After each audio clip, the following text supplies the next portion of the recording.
Welcome back, you night owls. Tonight we step into the torchlit shadows of medieval Europe, where love was less a feeling and more a battlefield, strewn with rigid rules, whispered scandals, and the occasional lute-strumming dreamer who probably won't survive this. Picture a drafty castle hall, tapestries fluttering in the chilly breeze, where nobles in velvet cloaks exchange longing glances over goblets of spiced wine, their hearts racing under the weight of 1,000 unwritten laws. The air smells of wax and rosemary, but beneath the romance, there's a whiff of danger. Love here is a high-stakes game, and losing could mean disgrace or worse. So, before you get comfortable, take a moment to like the video and subscribe, but only if you genuinely enjoy what I do here. Drop a comment with your location and local time.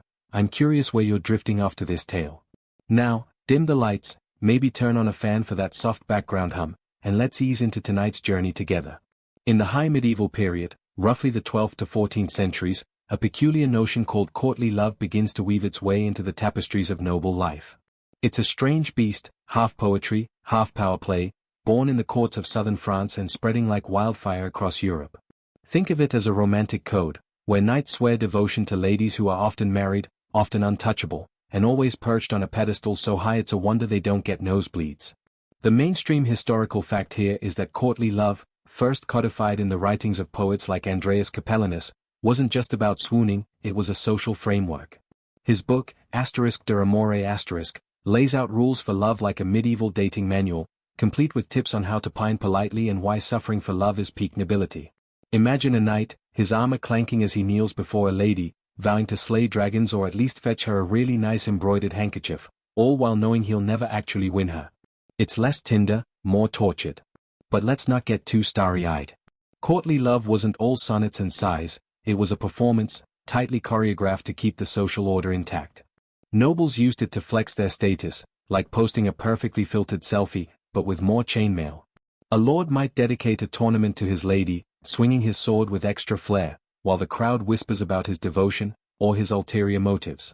Historians still argue whether courtly love was a genuine expression of passion or just a fancy way to keep women in their place, glorified but powerless. The lady, often a lord's wife, was expected to inspire epic deeds without ever stepping off her pedestal. If she reciprocated too eagerly, the whole system wobbled. Scandal wasn't just gossip, it was a social earthquake. Now, for a quirky tidbit, consider the courts of love that allegedly popped up in places like Champagne, hosted by powerful women like Eleanor of Aquitaine. These weren't actual courtrooms but gatherings where nobles debated love's finer points, like whether a knight could love two ladies at once or if a stingy lover deserved to be dumped. Picture a medieval version of a reality show, with duchesses sipping wine and ruling on romantic dilemmas, their verdicts delivered with a flick of a jeweled hand. Did these courts really happen, or were they just poetic fan fiction? No one's dug up a guest list, so the debate rages on, but they add a spicy twist to the era's romantic lore. The reality of courtly love, though, is grittier than the ballads suggest. Take a young noblewoman, say, Isabel, perched in a drafty tower chamber. Her hair's braided tight, her gown's embroidered with gold thread that scratches her skin, and she's listening to a minstrel strum a lute while singing about her unattainable beauty. She's flattered, sure, but also trapped. Her husband, a grizzled lord twice her age, is off crusading or taxing peasants, and this knight serenading her is technically committing treason by flirting. If she smiles too warmly, rumors will spread faster than fleas in a stable. Yet the code of courtly love demands she play along, rewarding her admirer with a ribbon or a glance, never crossing into anything too real. It's a tightrope walk, and one misstep could send her tumbling into disgrace, or a convent. Knights, meanwhile, are just as tangled in this web. Imagine Sir Bertrand, a second son with no land to inherit, his only assets a horse, a rusty sword, and a knack for poetic flattery. He pledges his heart to a lady to climb the social ladder, maybe win her husband's favor or a spot at court. But it's a risky hustle. If he pushes too hard, he's labeled a cad. If he's too timid, he's mocked as a milksop. And let's not forget the servants eavesdropping behind the arras, ready to spill the tea to the wrong ears. The whole castle's a stage, and everyone's playing a part, from the lady's coy smiles to the knight's dramatic sighs. It's exhausting, like trying to keep up with a group chat where everyone's passive-aggressive. Here's a little jest to lighten the mood. Why did the knight write such long love poems? Because parchment was cheaper than therapy. Courtly love was, in a way, a pressure valve for a society bound by rigid hierarchies. Nobles couldn't just date whoever, they were pawns in political alliances, married off to secure land or peace. Courtly love let them flirt with the idea of passion without breaking the system. A knight could dedicate his life to a lady without ever expecting a kiss, let alone a Netflix subscription. It's oddly pure, in a masochistic sort of way, like signing up for a gym membership you know you'll never use. But not everyone bought into the hype. Peasants, toiling in the fields, probably rolled their eyes at the nobles' theatrics. For them, love was less about sonnets and more about survival, finding a partner to share the backbreaking work of harvesting barley or dodging the tax collector. And yet, courtly love's influence trickled down, shaping how even commoners dreamed of romance. A village girl might hear a troubadour's song and sigh for a knight who'd never glance her way, while her betrothed, a blacksmith with hands like leather, grumbled about her sudden taste for poetry. The ideals of courtly love, lofty as they were, planted seeds of longing that didn't care about class. Zoom out, and you see a world obsessed with control. The church, ever watchful, had its own opinions on love, and they weren't exactly warm and fuzzy. Priests preached that earthly passion was a slippery slope to sin, yet courtly love turned that sin into a kind of holy quest. A knight's devotion to his lady mirrored a monk's devotion to God, or so the poets claimed. It's a clever loophole, but a shaky one. Clergy weren't thrilled about knights mooning over married women, no matter how spiritual the love. This tension sets the stage for what's coming, as the church tightens its grip on hearts and hearths alike.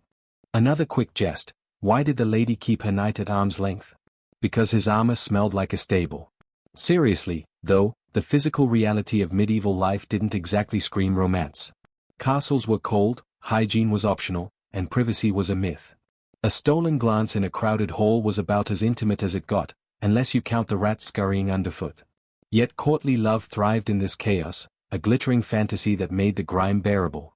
It's like putting a flower crown on a pig, it doesn't change the pig, but it sure looks pretty. As the narrative drifts forward, the focus shifts from the glittering courts to the muddy fields, where peasants wrestle with their own version of love. Courtly ideals might inspire them, but their reality is far less poetic. A farmer doesn't have time to pine when there's a plow to push, but even he dreams of a stolen kiss at the harvest fair. The rules of love, whether noble or common, are never as simple as the songs make them seem. The sun barely crests the horizon, painting the fields in a watery grey light, as a young peasant named Aldrich trudges behind a wooden plow, his hands cracked from the cold. Mud clings to his worn boots, and the air smells of damp earth and manure, a far cry from the perfumed halls where nobles trade courtly vows. Here, in the sprawling fields of a 13th-century English village, love isn't a lute-strumming fantasy. It's a practical matter, as gritty as the soil under Aldrich's nails. Peasants like him don't have the luxury of pining over unattainable ladies. Their romances are shaped by survival, community, and the relentless rhythm of the harvest. Yet, even in this world of calloused hands and aching backs, sparks of affection flicker, stubborn as weeds pushing through cracked earth. The mainstream historical fact anchoring this scene is that peasant marriages were economic partnerships, often arranged by families to pool resources or secure labor. Unlike nobles with their strategic alliances, peasants needed spouses who could work the land, tend livestock, or brew ale to sell at market. Aldrich, for instance, is betrothed to Edith, a weaver's daughter from the next village. Their match was sealed not with poetry but with a handshake between their fathers, who calculated that Edith's skill with a loom would complement Aldrich's small plot of barley. Love might grow, or it might not. Either way, the fields need tending, and children need raising. It's a stark contrast to the courtly love games of the elite, where knights could afford to swoon without sowing a single seed. But don't think peasant life is all grim pragmatism. A quirky tidbit here is the role of hand-fasting, a semi-formal betrothal ritual where couples clasped hands and pledged themselves in front of witnesses, often at a village fair. Picture Aldrich and Edith, nervous but grinning, their hands tied with a strip of cloth as neighbors cheer and toss barley grains for luck. Hand-fasting wasn't always binding. Some couples used it as a trial run, a medieval let's see how this goes before committing to a church wedding. Historians still argue whether hand-fasting was a widespread custom or a romanticized myth, but it hints at a flexibility in peasant romance that nobles, bound by rigid contracts, could only envy. For Aldrich and Edith, it's a rare moment of joy, a chance to feel like more than just cogs in the village's grinding wheel. Life for peasants, though, is no pastoral idyll. The daily grind leaves little room for stolen glances or whispered sweet nothings. Dawn to dusk, Aldrich wrestles with oxen, repairs fences, or hauls water, while Edith spins wool until her fingers ache, her loom creaking in their one-room hut. Their courtship, if you can call it that, happens in snatched moments, sharing a crust of bread at noon, or brushing hands while passing a bucket. The village is their stage, But there's no privacy, neighbors watch every move, ready to gossip if Edith lingers too long at Aldrich's gate. It's like trying to flirt in a fishbowl, except the fishbowl smells like smoke and boiled cabbage. Here's a jest to break the tension. Why did the peasant propose at harvest time? Because he was too busy reaping to be romantic. In truth, seasons dictate peasant romance as much as labor does. Spring and autumn, when work eases slightly, are prime times for weddings or flirtations at festivals. Imagine a harvest fair, the air thick with the scent of fresh-baked pies and ale, where young folk like Aldrich and Edith dance in a circle, their clogs thumping on packed earth. These moments are fleeting, but they're the heartbeat of peasant love, proof that even in a world of toil, there's room for a shy smile or a stolen kiss behind the haystack. Yet, the church looms over these humble romances, its shadow as long as a cathedral spire. Priests, ever eager to regulate souls, insist that marriages be blessed in church, complete with vows and a fee that pinches a peasant's meager purse. Aldrich and Edith, handfast but not yet wed, feel the pressure to formalize their bond, lest their union be branded sinful. The church's rules clash with village traditions, creating a tug-of-war between sacred law and practical needs. Some couples, too poor for a proper wedding, simply live together, risking the priest's wrath but banking on community acceptance. It's a gamble, like planting seeds before a frost, and it underscores how peasant love is both defiant and fragile. The sensory world of the village shapes these romances in ways nobles would never grasp. Picture Edith weaving by rushlight, the flicker casting shadows on the wattle and daub walls, while outside, pigs snuffle and a distant dog barks. Aldrich stops by, his cloak damp from evening mist, bringing a handful of wildflowers he picked on the way. It's not a grand gesture, no silk ribbons or gilded trinkets, but in this world, it's a treasure. The flowers smell faintly of earth, and Edith tucks them into her hair, her fingers brushing Aldrich's as she thanks him. These small acts, woven into the fabric of daily life, are the threads of peasant love, unpolished but enduring. Another jest, because we need it. Why don't peasants write love letters? Because the chickens would eat the parchment. Literacy is a luxury most peasants can't afford, so their courtship relies on gestures and words spoken face to face. Aldrich might carve a simple heart into a fence post, or Edith might bake an extra loaf for him, her way of saying what words can't. These signals, subtle to outsiders, speak volumes in a community where everyone knows everyone's business. But they also carry risks. Too bold a move, and the village gossip, a widow with a tongue sharper than a scythe, will spread tales faster than wildfire. The open scholarly debate here centers on how much choice peasants had in their matches. Some historians argue that families controlled everything, with parents picking spouses based on land or labor needs. Others point to evidence of young couples defying their elders, running off to handfast or even eloping to a distant village. Aldrich and Edith, for instance, were nudged together by their fathers, but their quiet moments together, laughing over a shared jug of ale or teasing each other about clumsy dance steps, hint at a bond that's more than just duty. Did they choose each other, or did circumstance choose for them? The truth likely lies in the messy middle, where love and necessity blur like mist over a morning field. Peasant romance also faces threats beyond gossip or priestly frowns. Famine, a constant specter, can derail plans faster than a broken plow. If crops fail, Aldrich's family might delay the wedding, needing his labor more than Edith's loom. Disease, too, stalks the village. Last year, a fever took Edith's brother, and the memory lingers like a chill. These realities make peasant love a race against time, a fragile hope that must bloom before hardship snuffs it out. Yet, there's resilience here, a stubborn refusal to let joy be crushed by toil. Aldrich and Edith, like countless others, find ways to nurture their bond, whether it's a shared glance during Sunday Mass or a promise whispered under the stars. One final jest to carry us forward. Why did the peasant couple marry in winter?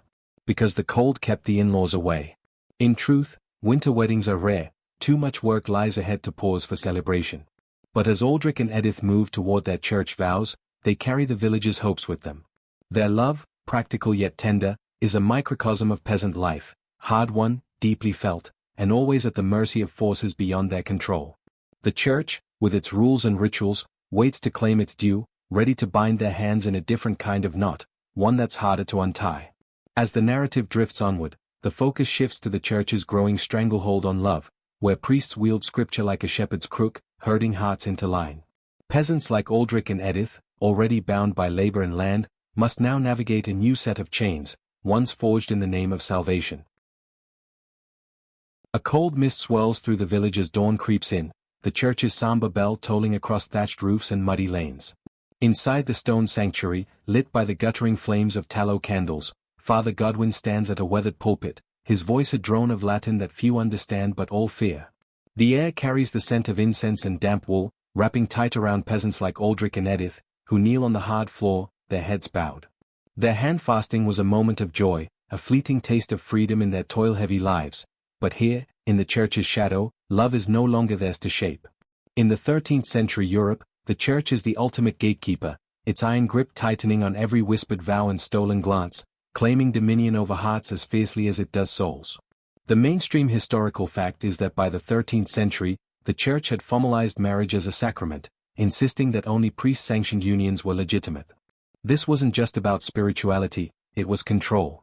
The Fourth Lateran Council of 1215 mandated that marriages be publicized through banns, announcements read weeks in advance, to prevent secret or illicit unions. For Aldrich and Edith, this means their hand-fasting, that joyful clasp of hands at the harvest fair, isn't enough. They must stand before Father Godwin, pay a fee they can barely afford, and swear vows under God's watchful eye. The church's rules are non-negotiable, like a tax collector who never smiles, and they reshape love into a transaction as binding as a land deed. But there's a quirky tidbit to lighten the mood. Some peasants tried to dodge the church's fees by claiming their unions were clandestine marriages, private vows exchanged without a priest. Picture Aldrich and Edith, whispering promises under an oak tree at midnight, their breath visible in the chilly air, hoping to bypass Father Godwin's ledger. These clandestine unions were technically valid in canon law, but risky. If a dispute arose, say, Aldrich's family questioned Edith's dowry, the lack of witnesses could unravel everything. Historians still argue whether clandestine marriages were common or just romantic folklore, but they hint at a quiet rebellion against the church's chokehold, a way for lovers to carve out a sliver of autonomy in a world of rules. The church's influence seeps into every corner of village life, its presence as constant as the crows circling the fields. Father Godwin, with his ink-stained fingers and stern gaze, isn't just a spiritual guide, he's a regulator. He preaches that love must serve God, not the flesh, and any deviation is a one-way ticket to brimstone. For peasants, this means navigating a maze of restrictions. Cohabitation without marriage? Sinful. Flirting too openly? Suspicious. Even Aldrich and Edith's hand-fasting, though rooted in tradition, raises eyebrows if it lingers too long without a church blessing. The priest's sermons paint love as a narrow path, and straying risks not just shame but excommunication, a social death sentence in a village where everyone's survival depends on community. Here's a jest to ease the tension. Why did the priest scold the lovers? Because their kisses were louder than his sermons. In truth, the church's obsession with regulating love stems from its fear of chaos. Uncontrolled passions could disrupt families, inheritances, or even the village's labor supply. If Aldrich and Edith ran off without marrying, who'd plough their fields or weave their cloth? The church's rules, harsh as they seem, aim to keep the social order intact, like a shepherd corralling wayward sheep. But for young lovers, it feels less like guidance and more like a leash, tugging them away from the warmth of that oak tree promise. The sensory world of the church adds to this weight. Imagine Edith, her shawl pulled tight against the damp, kneeling on stone that chills her knees. The altar glimmers faintly, adorned with a single silver cross, but the air is heavy with the smell of mildew and wax. Aldrich shifts beside her, his boots leaving muddy smears on the floor, his stomach growling because they skipped breakfast to attend mass. Father Godwin's voice echoes, warning of lust's dangers, and Edith feels a pang of guilt for the wildflowers Aldrich gave her yesterday. Were they too bold a gesture?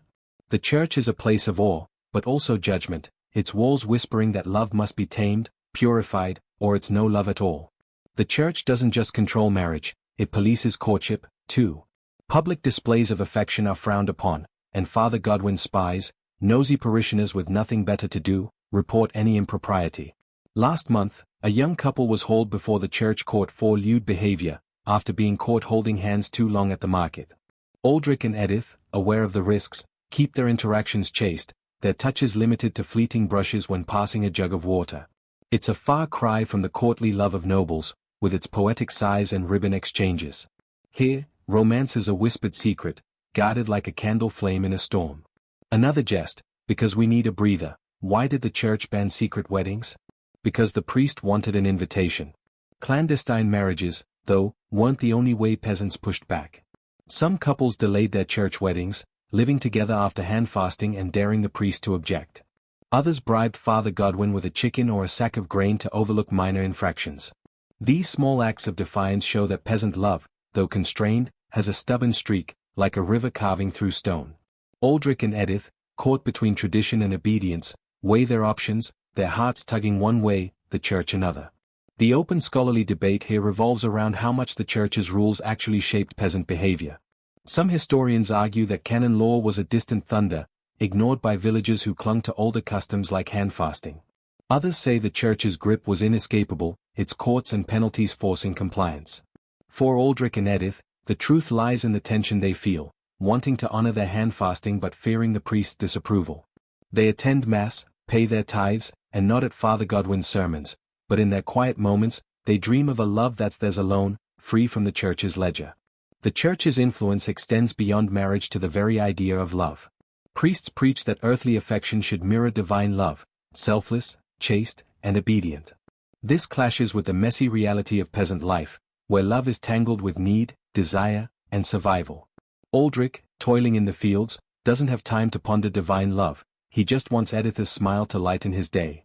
Edith, weaving by rushlight, doesn't dream of spiritual purity but of Aldrich's hand in hers.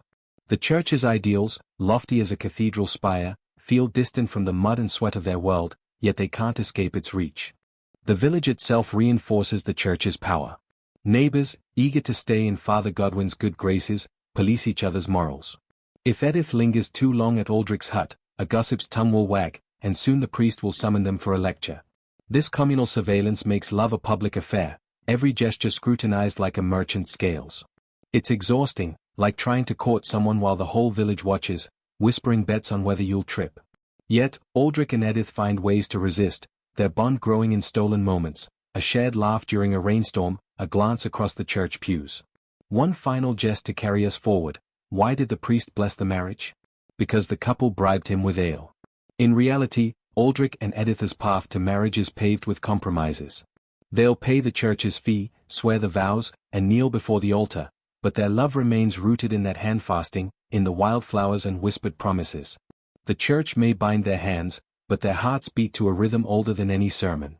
As the narrative drifts onward, the focus shifts to the chilling reality of betrothals, where children as young as 7 are promised to strangers, their futures sealed before they can even spell love. Aldrich and Edith, spared this fate, count themselves lucky, but for others, the church's grip tightens even earlier, forging chains that last a lifetime. A chilly wind rattles the shutters of a manor house, where a fire crackles in the hearth, casting flickering shadows on the rush-strewn floor.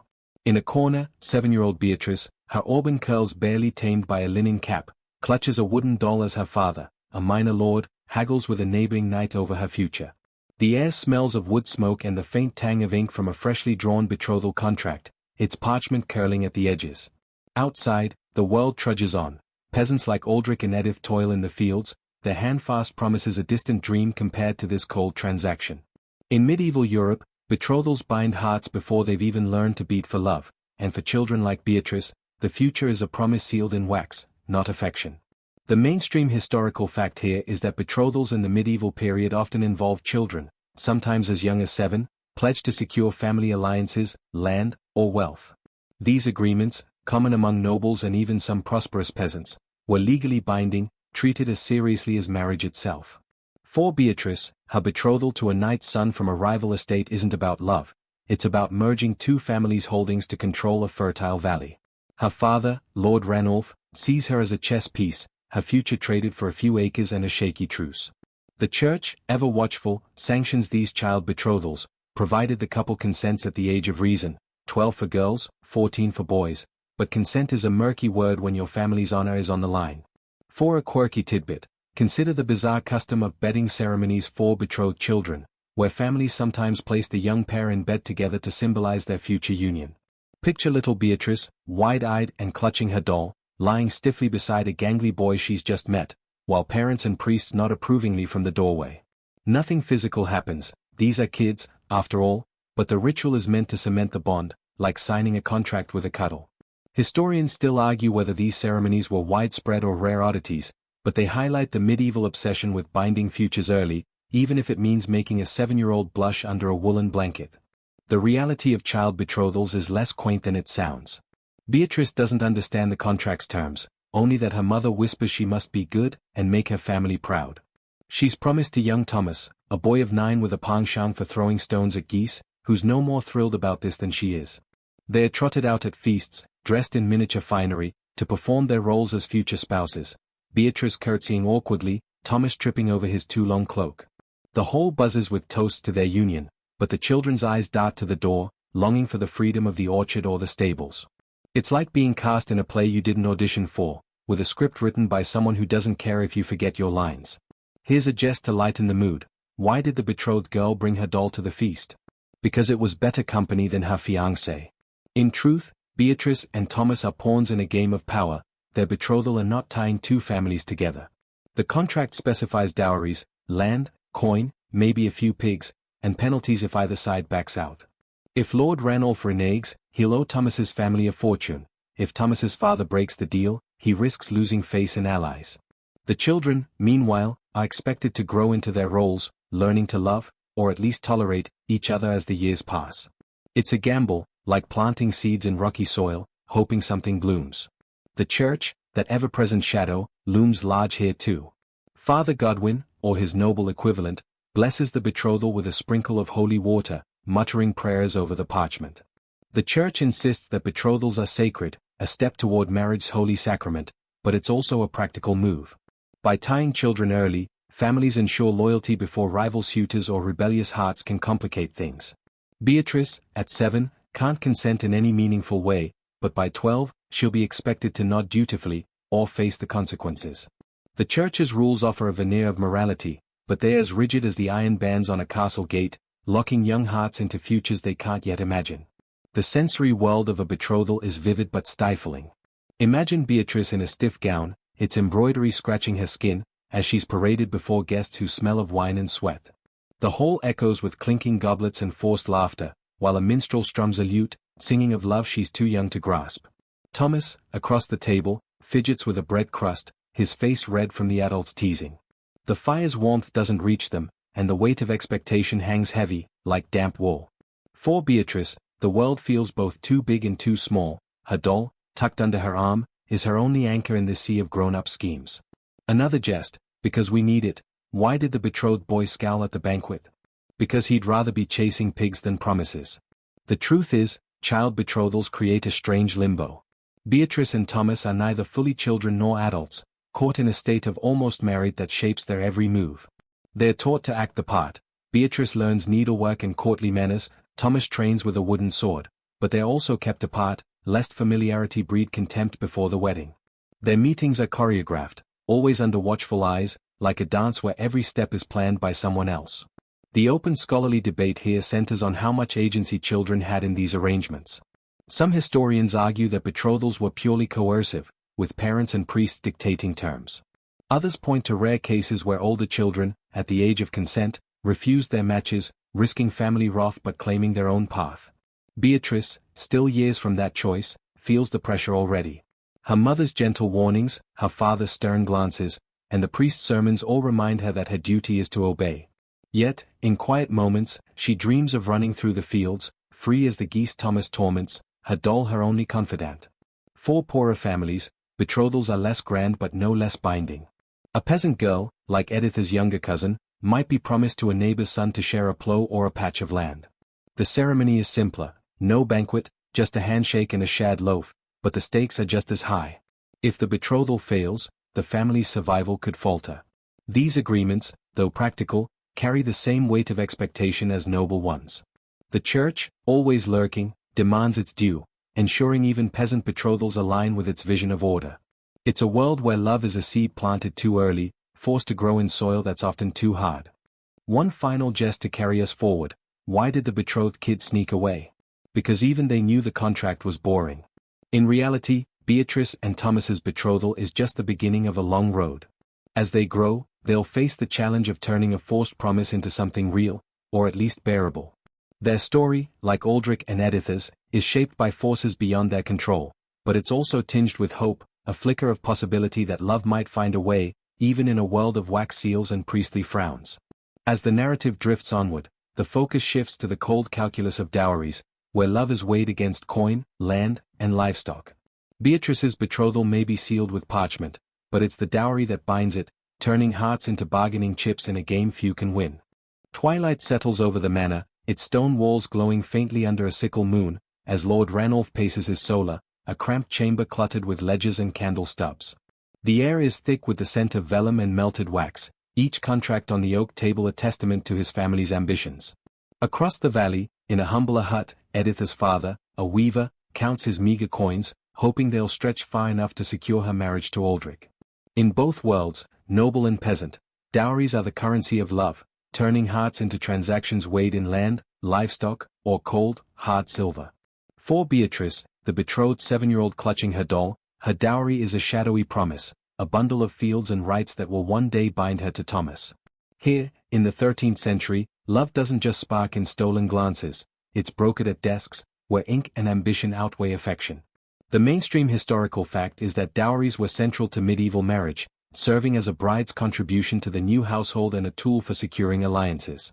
Among nobles like Ranulph, a dowry might include land, rents, or even a castle, negotiated with the precision of a military campaign. For peasants like Editha's family, it's simpler, perhaps a few sheep, a loom, or a plot of barley, but no less critical. The dowry wasn't just a gift, it was a contract, often detailed in charters that specified what happened if the marriage failed.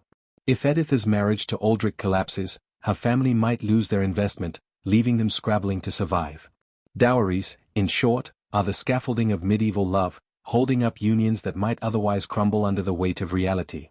For a quirky tidbit, consider the odd practice of counter-dowries, where the groom's family offered gifts to match or exceed the bride's dowry, a kind of medieval one-upmanship. Picture Ranulph, smugly adding a prized hunting forest to Beatrice's dowry, only to learn Thomas's father has tossed in a mill to outshine him. Among peasants, this might mean Editha's father scraping together an extra goat to impress Aldrich's kin, who respond with a barrel of ale.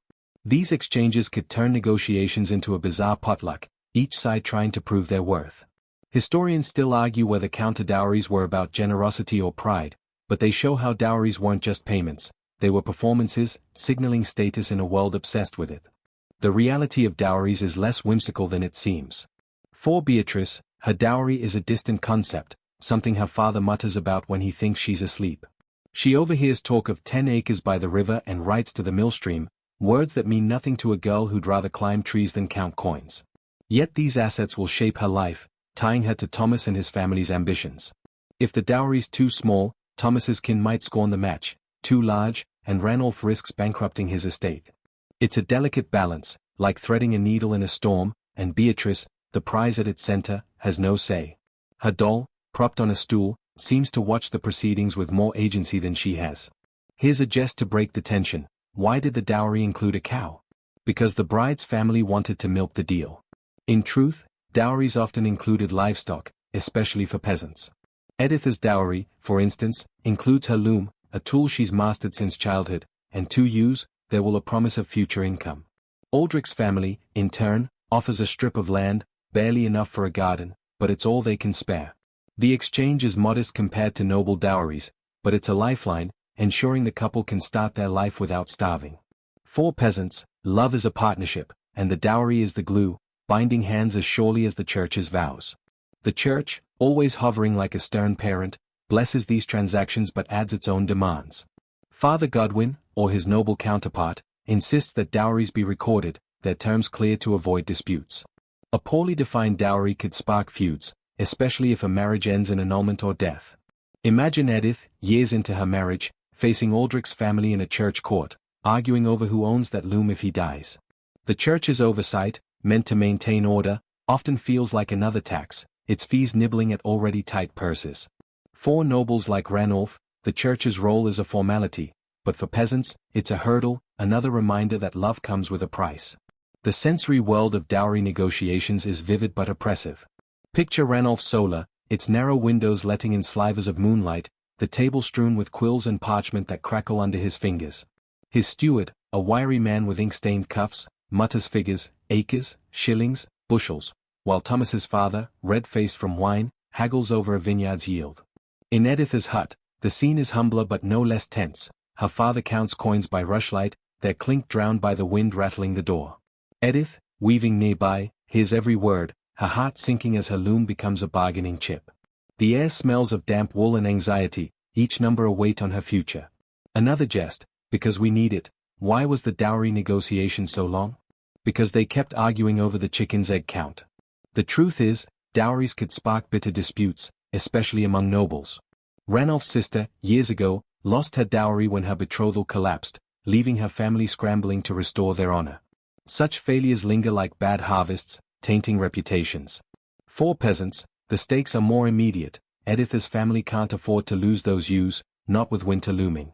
Dowries, meant to secure love, often breed resentment, turning families into rivals before the wedding bells even ring. The open scholarly debate here focuses on whether dowries empowered women or trapped them. Some historians argue that a dowry gave a bride leverage, ensuring her financial security in marriage. Others say it reduced her to property, her worth measured in acres or sheep. For Beatrice, her dowry is a gilded cage, tying her to Thomas but offering no freedom. For Edith, it's a tool, her loom a skill she brings proudly, yet she knows it's also a chain, binding her to Aldrich's family's expectations. The truth, as always, is murky, a mix of agency and obligation that shifts with each match. Dowries also shape how love is perceived. Among nobles, a large dowry signals a desirable bride, her value tied to her family's wealth rather than her heart. Beatrice, unaware of the value her dowry includes, is already judged by it, her worth whispered in halls she'll never enter. For peasants, the dowry is more practical but no less symbolic. Edith's loom isn't just equipment, it's proof she's a partner, not a burden. Yet, in both worlds, the dowry overshadows affection, making love feel like a ledger entry. Aldrich, giving Edith a carved wooden spoon as a token, wishes it could outweigh her dowry's use, but he knows the animals matter more to their families. One final jest to carry us forward: why did the dowry include a pig? Because it was the only one who'd show up to the wedding.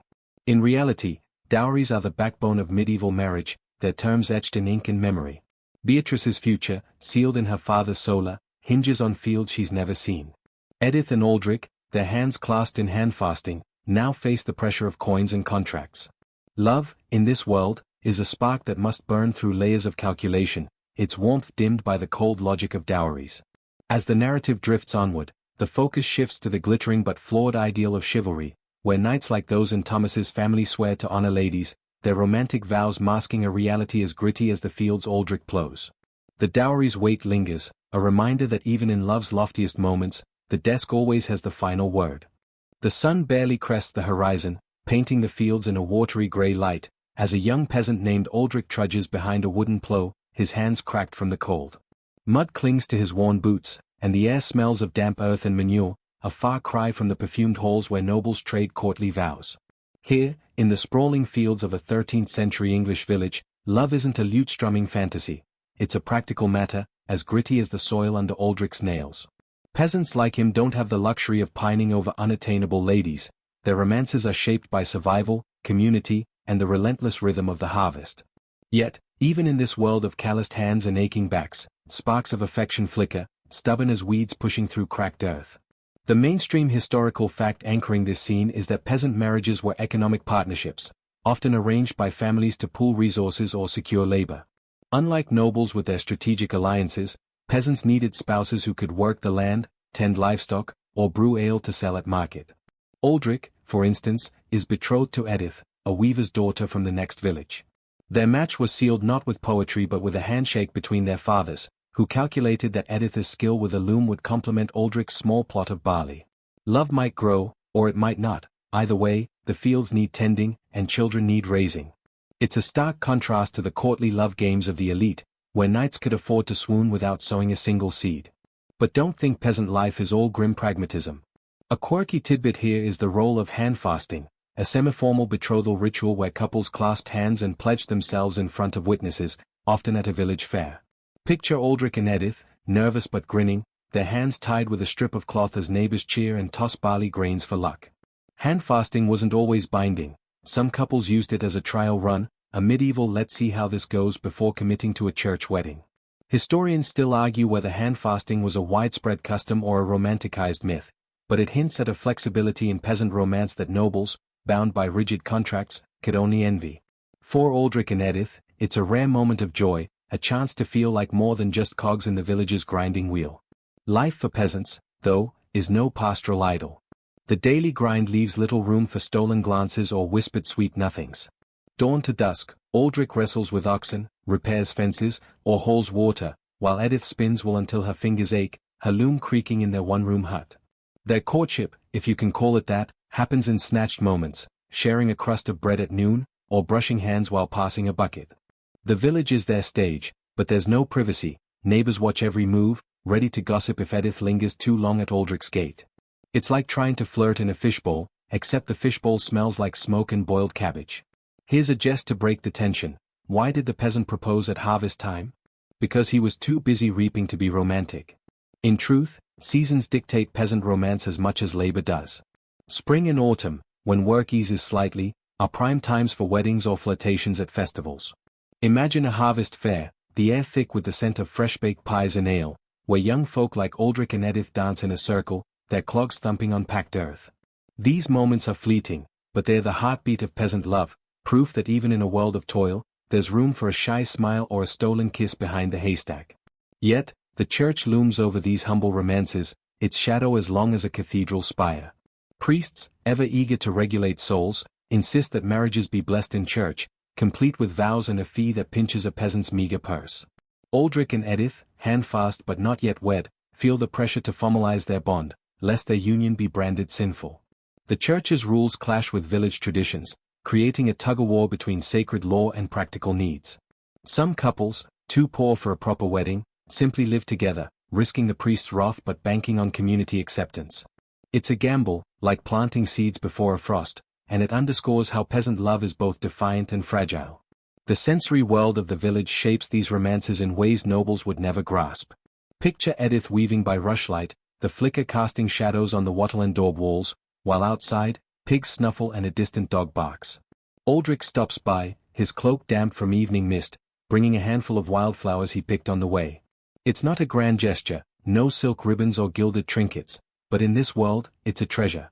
The flowers smell faintly of earth, and Edith tucks them into her hair, her fingers brushing Aldrich's as she thanks him.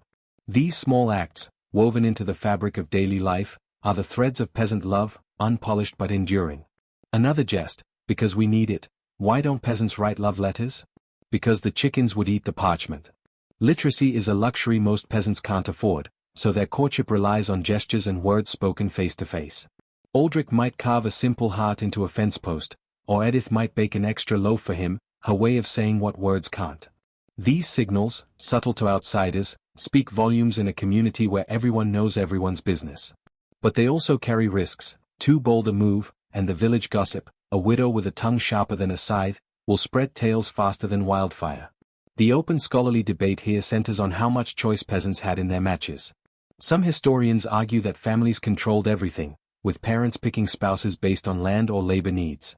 Others point to evidence of young couples defying their elders, running off to handfast or even eloping to a distant village. Aldrich and Edith, for instance, were nudged together by their fathers, but their quiet moments together, laughing over a shared jug of ale or teasing each other about clumsy dance steps, hint at a bond that's more than just duty. Did they choose each other, or did circumstance choose for them? The truth likely lies in the messy middle, where love and necessity blur like mist over a morning field. Peasant romance also faces threats beyond gossip or priestly frowns. Famine, a constant specter, can derail plans faster than a broken plow. If crops fail, Aldrich's family might delay the wedding, needing his labor more than Edith's loom. Disease, too, stalks the village. Last year, a fever took Edith's brother, and the memory lingers like a chill. These realities make peasant love a race against time, a fragile hope that must bloom before hardship snuffs it out. Yet, there's resilience here, a stubborn refusal to let joy be crushed by toil. Aldrich and Edith, like countless others, find ways to nurture their bond, whether it's a shared glance during Sunday Mass or a promise whispered under the stars. One final jest to carry us forward. Why did the knight polish his armor? To distract from his terrible poetry skills. In reality, chivalry's shiny facade can't hide its flaws. It promises romance but delivers obligation, dressing up power plays in silk and steel. For Hugh and Margaret, it's a dance of gestures, not hearts. For Beatrice, it's a distant dream, and for Edith and Aldrich, it's a spark that lights their humble hopes, even as they toil in the fields. The world of chivalry, for all its dazzle, is a stage where love plays second fiddle to ambition. As the narrative drifts onward, the focus shifts to love letters, those fragile scraps of parchment that carry secrets and promises across castle walls and village lanes. For knights like Hugh, they are chivalric duty. For peasants like Edith, they are a whispered dream, penned by someone who can write when they cannot. A flickering candle sputters in a castle chamber, its light dancing across a parchment as Lady Margaret dips a quill into ink, her fingers trembling slightly. The air smells of wax and lavender, a fragile shield against the damp stone walls pressing in around her. Outside, the night is still, save for the distant hoot of an owl, but within, her words carry a weight that could topple reputations. She writes to Sir Hugh, her knight of tournament fame, weaving praise for his valour with veiled hints of affection, each line a tightrope between chivalry and scandal. In the village below, Edith dreams of such letters, though she and Aldrich, illiterate as most peasants, rely on a wandering scribe to pen their hopes. In this 13th century world, love letters are more than words, they are secrets, promises, and risks, scratched onto parchment that could betray as easily as it binds. The mainstream historical fact is that love letters, especially among nobles, were a key feature of courtly love, often crafted with the help of scribes or clerics due to widespread illiteracy, even among the elite. These letters followed strict conventions, blending poetic flattery with moral restraint, as seen in surviving examples from figures like Heloise and Abelard. Margaret's letter to Hugh, for instance, praises his noble heart and unyielding lance, but it's less about passion and more about maintaining their chivalric dance. For peasants like Edith, letters are rarer, requiring a scribe's fee they can ill afford, but when they exist, they are treasures, read aloud by a trusted friend under a flickering rushlight. These missives, noble or humble, are fragile threads of connection in a world where love is watched, judged, and often forbidden. For a quirky tidbit, consider the use of secret seals or coded phrases in love letters to hide their true meaning from prying eyes. Picture Margaret folding her parchment and pressing a wax seal with a tiny, hidden symbol, a rose, perhaps, that only Hugh would recognize. Some lovers even used metaphors, like calling their beloved a falcon or dove, to disguise their intent if the letter fell into the wrong hands, such as her husband's steward. Historians still argue whether these codes were common or exaggerated by later romantic tales, but they add a layer of intrigue, turning letters into puzzles where betrayal lurks behind every flourish. For Edith, such tricks are out of reach, but she'd giggle at the idea of calling Aldrich her sturdy ox in a note he'd never read himself. The reality of love letters is far from the dreamy ideal. Margaret, alone in her chamber, knows her words to Hugh must be perfect. Too cold, and she risks offending him. Too warm, and she courts scandal. Her husband, Lord Cedric, is away, but his spies are not, and a misplaced letter could spark rumors that would burn through the court faster than a haystack fire. She writes with a scribe's help, a dual cleric who mutters about sin as he copies her words, his quill scratching like a warning. The letter, once sent, is a gamble, carried by a page who might be bribed or a messenger who might gossip. It's like posting a love note on a village notice board and hoping only the right eyes see it. Here's a jest to ease the tension. Why did the lady's love letter get lost? Because the messenger was too busy flirting. In truth, the stakes of love letters are high, especially for nobles. A misstep could mean disgrace, or worse. Last year, a baroness in a neighboring fief was confined to a convent after her letters to a knight were read aloud in court. For Margaret, the fear is real, but so is the thrill. Writing to Hugh lets her escape her marriage's cold walls, if only for a moment, her quill a fleeting taste of freedom. For Beatrice, the betrothed child, love letters are a grown-up mystery, something she overhears her mother whisper about, her doll a silent witness to dreams she's too young to share. The sensory world of letter writing is vivid but fraught. Imagine Margaret's chamber, its tapestries swaying in the draught, the candles glow casting shadows that seem to eavesdrop. Her gown rustles as she leans over the parchment, its ink smudging under her nervous fingers, the quill's nib catching on the rough surface. In the village, Edith's experience is humbler but no less intense. She huddles with a scribe in a smoky tavern, the air thick with ale and sweat, dictating a note to Aldrich about their hand-fasting. The scribe, a gap-toothed wanderer, chuckles at her shy words, his pen scraping vellum that costs half a week's weaving. Each letter, noble or peasant, is a labor, its creation as delicate as the love it carries. Another jest, because we need it. Why was the love letter so short? The scribe ran out of ink and patience. For peasants like Edith and Aldrich, letters are a rare luxury. They rely on oral promises or small tokens, like the spoon Aldrich carved, but when they scrape together the coin for a scribe, it's a declaration. Edith's note, read aloud by a friend, tells Aldrich she awaits their church vows, her words simple but heavy with hope.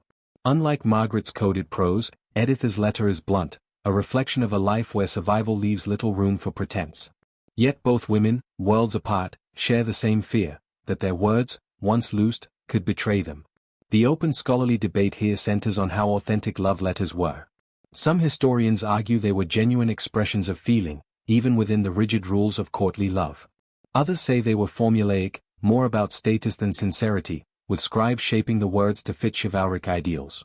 Margaret's letter to Hugh, full of praise for his peerless valor, feels like a performance, but there's a flicker of truth in her longing for something beyond her marriage. Edith's note, though dictated, carries her voice, raw and unpolished, a peasant's heart laid bare. The truth likely lies in the middle, where duty and desire blur like ink on damp parchment.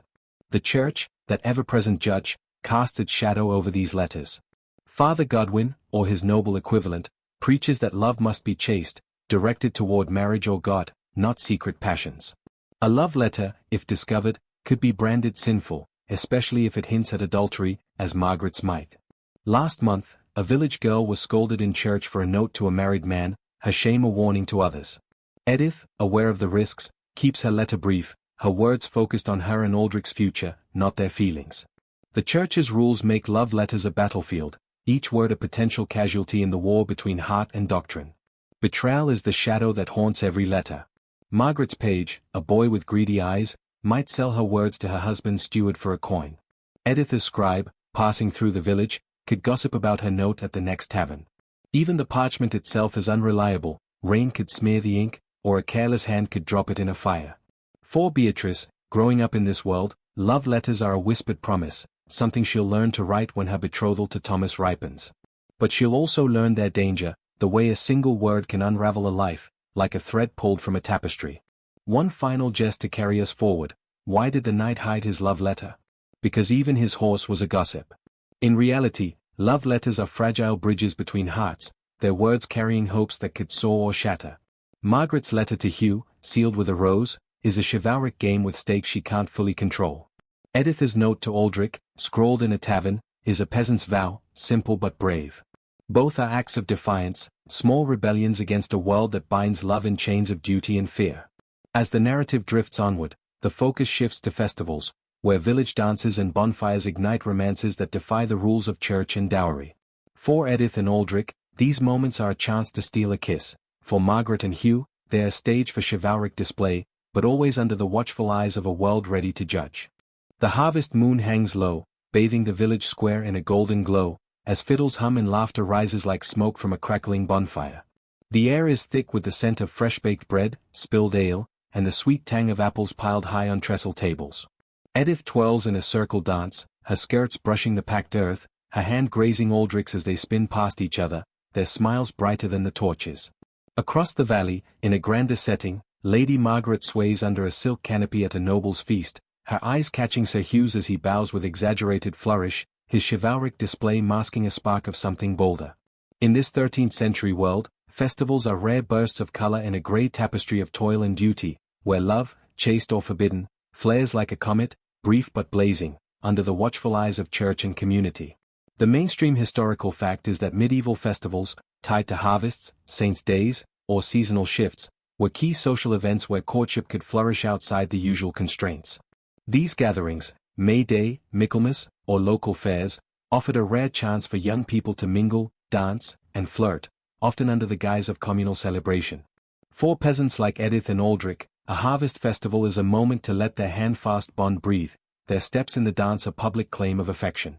For nobles like Margaret and Hugh, festivals are a stage for chivalric romance, where a knight might dedicate a song or a mock joust to his lady. But these moments, however joyful, are fleeting, hemmed in by rules that make every stolen glance a gamble. For a quirky tidbit, consider the kissing bows used at some festivals, where couples could steal a kiss under a garland of greenery without raising too many eyebrows. Picture Edith, giggling as Aldrich pulls her under a wreath of ivy and mistletoe, their lips brushing for a heartbeat before a neighbor's teasing shout breaks the spell. These bows, often hung at Christmas or harvest fairs, were a rare loophole in the church's stern oversight, a nod to older, pagan traditions that lingered like stubborn weeds. Historians still argue whether kissing bows were widespread or regional quirks, but they hint at a playful side to medieval romance, a moment when even Father Godwin might look the other way, though he'd never admit it. The reality of festival flirtations is a dance of joy and danger. Edith and Aldrich, spinning in the village square, feel the weight of the crowd's eyes. Their handfasting is known, their church wedding planned, but a too-bold kiss could spark gossip that reaches Father Godwin's ears by morning. The bonfire's heat warms their faces, but it can't burn away the village's judgment, where every step is watched like a hawk eyeing a sparrow. For Margaret, the stakes are higher. Her dance with Hugh, a carefully choreographed waltz of chivalric courtesy, must stay within the bounds of courtly love. If she lingers too long in his gaze, her husband's steward, lurking by the wine casks, might whisper of scandal, threatening her honor and Hugh's life.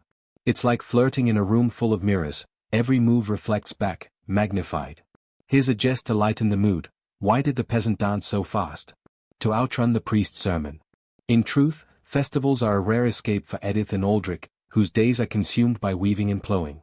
The music, a lively reel of fiddle and pipe, lifts their spirits, and the ale, shared from a communal jug, loosens their tongues.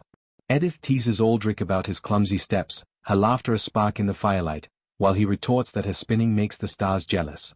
These moments, brief as a summer storm, are their chance to be young, not just laborious bound by dowries and vows. For Beatrice, the betrothed child, festivals are a blur of color and noise, her small hands clapping as she watches older girls dance, dreaming of a day when she might join them, though Thomas's scowl suggests he'd rather wrestle pigs than waltz. The sensory world of a festival is a feast for the senses. Imagine the village square, its earth packed hard by dancing feet, strewn with straw and apple cores. Torches cast flickering shadows, painting faces in gold and black, while the bonfire snaps, sending sparks skyward like tiny prayers. Edith's woolen dress scratches her skin as she spins, the scent of wood smoke clinging to her hair.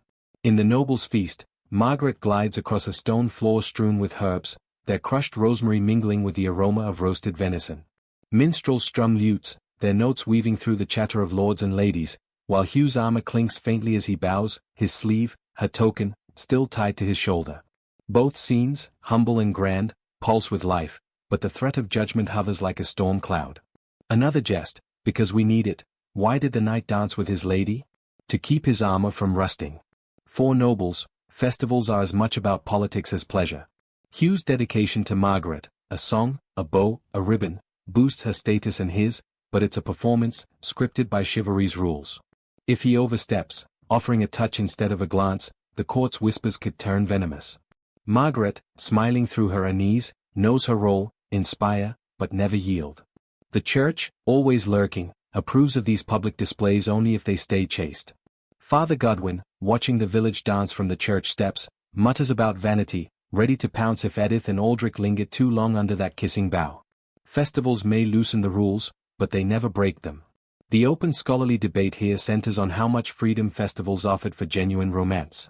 Some historians argue they were rare moments of agency, where young people like Edith could choose partners or defy arranged matches. Others say the communal oversight, neighbors, priests, lords, kept flirtations tightly controlled, making festivals more theater than rebellion. For Edith and Aldrich, the truth is in the tension. Their dance feels free, but the village's eyes are a leash. Margaret and Hugh, bound by chivalry, face the same paradox. Their flirtation sparkles, but it's caged by duty. Both pairs, peasant and noble, steal what joy they can, knowing the music will fade and the rules will snap back like a bowstring. Festivals also expose the gap between classes. Edith, watching a noble's procession pass through the village, envies Margaret's silk gown but not her gilded cage. Hugh, glancing at the peasants' raucous dance, might envy their freedom to touch hands without a court scrutiny, but he'd never trade his status for their mud-stained lives. For Beatrice, festivals are a glimpse of the adult world she's destined for, where love seems both magical and terrifying. Her betrothal to Thomas feels like a distant shadow, but the sight of dances under the moon plants a seed of hope that she might one day feel what Edith feels, spinning with Aldrich. One final jest to carry us forward: why did the festival end early? Because the priest tripped over the kissing bough. In reality, festivals are fleeting rebellions against a world of dowries, betrothals, and church decrees. Edith and Aldrich's stolen kiss, Margaret and Hugh's careful dance, even Beatrice's childish dreams, all are sparks that flare in the firelight, bright but brief. The bonfire dies, the fiddles fall silent, and the rules creep back, ready to bind love in chains of tradition and fear. As the narrative drifts onward, the focus shifts to superstitions, where charms and omens guide lovers' choices, from Edith's faith in a love potion to Margaret's trust in a star's alignment. In a world where the church and chivalry dictate so much, these beliefs offer a flicker of control, even if it's just a whisper in the dark. Moonlight spills through the gnarled branches of an ancient yew, casting dappled shadows on the village path where Edith clutches a small pouch of herbs, her fingers trembling with hope and doubt. The air smells of damp earth and the faint, sharp tang of lavender, a charm she bought from a wise woman at the market, promising to bind Aldrich's heart to hers. Across the valley, in a candlelit chamber, Lady Margaret gazes at a star chart, her breath catching as she traces the path of Venus, seeking signs that her chivalric dance with Sir Hugh might hold more than fleeting glances. In this 13th century world, superstitions weave through love like threads in a tapestry, guiding choices where church, dowry, and chivalry leave little room for control. For Edith, Aldrich, and even young Beatrice, omens and charms offer a whisper of power, a fragile hope that love can be shaped by more than contracts or sermons. The mainstream historical fact is that medieval Europe was steeped in superstition, with love often governed by rituals and beliefs rooted in both Christian and pre-Christian traditions. People consulted omens, bird flights, dreams, or the shape of clouds, to predict a match's success or failure. Edith's herb pouch, filled with lavender, rose petals, and a pinch of vervain, is a common love charm, believed to ensure devotion if worn close to the heart. Nobles like Margaret, though more educated, were no less superstitious, often consulting astrologers to time betrothals or flirtations. These practices, blending folklore and faith, were a way to navigate love's uncertainties in a world where choice was a luxury and failure could mean ruin. For a quirky tidbit, consider the peculiar belief in love knots, braided cords or ribbons thought to bind lovers' fates. Picture Edith, weaving a knot from straw and ribbon under the wise woman's guidance, whispering Aldrich's name as she ties it, believing it will keep him true through their church vows. Even nobles indulged in this, with Margaret perhaps gifting Hugh a silken knot, its loops a secret promise hidden in plain sight. Historians still argue whether love knots were widely used or poetic exaggerations, but they capture the era's blend of magic and romance, a tactile hope in a world of unseen forces. For Beatrice, too young for charms, the idea of a love knot is a fairy tale, something she might braid for her doll, dreaming of a future with Thomas. The reality of these superstitions is both tender and tense. Edith, slipping the herb pouch under her shift, feels a surge of courage, but also fear. What if the charm fails, or worse, angers God? The church, ever vigilant, tolerates some folk practices but draws a hard line at anything smacking of witchcraft. Father Godwin, sniffing the lavender on Edith during Mass, might scowl and mutter about pagan nonsense, his sermon warning that only prayer, not herbs, secures love. For Margaret, consulting her star chart is less risky, nobles have leeway peasants don't, but even she hides her astrologer's visits from her husband's steward, lest he accuse her of meddling with fate. It's like playing chess with invisible pieces, where every move could be a checkmate or a blunder. Here's a jest to lighten the mood. Why did Edith trust the love charm? Because it smelled better than Aldrich's boots. In truth, superstitions give Edith a sense of agency, a way to nudge her handfast bond with Aldrich toward something deeper. She visits the wise woman's hut, a crooked shack stuffed with drying herbs and bones, paying a precious egg for the charm. The old woman, her eyes sharp as a crow's, tells Edith to wear it at the next festival, promising Aldrich's heart will follow. It's a small act, but for a peasant girl bound by dowries and church rules, it's a rebellion, like planting a seed in defiance of frost. For Margaret, her star chart is a private ritual, its parchment spread on a table lit by a single candle, each constellation a map to a future she can't control. The sensory world of these superstitions is vivid and intimate. Imagine Edith, standing under the yew tree, the night air cool against her skin, the pouched herbs rustling faintly as she ties it with trembling fingers. The village is quiet, save for the distant bark of a dog, and the moon's light feels like a blessing, or maybe a warning. In Margaret's chamber, the air is warmer, heavy with wax and the faint perfume of her gown, but the star chart's ink lines seem to pulse under her gaze, as if the heavens themselves are whispering. For Beatrice, superstitions are a child's game. She mimics her mother, tossing salt over her shoulder for luck, her doll a silent partner in rituals she doesn't yet understand. Each act, from herb pouch to star chart, is a thread of hope, woven into love's fragile fabric. Another jest, because we need it. Why did the knight consult the stars? To avoid jousting with his lady's bad mood. For nobles, superstitions often blend with science. Astrology was respected, even by the church, as long as it didn't veer into heresy. Margaret's astrologer, a bearded scholar with a velvet cap, assures her that Venus's alignment favors her bond with Hugh, but he warns her to keep it chaste, lest Saturn's influence bring ruin. For peasants like Edith, superstitions are earthier, tied to the land and its cycles. A neighbor swears that planting marigolds near her hut will keep Aldrich faithful, while another claims a crow landing on the roof means a wedding soon. These beliefs, half prayer, half magic, are a lifeline in a world where love is hemmed in by rules. The open scholarly debate here centers on how much superstitions shaped medieval relationships. Some historians argue they were central, giving people, especially women, a way to influence love in a society that restricted their choices. Others say they were marginal, overshadowed by the church's dominance and practical concerns like dowries. For Edith, the herb pouch is a small act of defiance, a way to claim Aldrich's heart beyond her loom's dowry.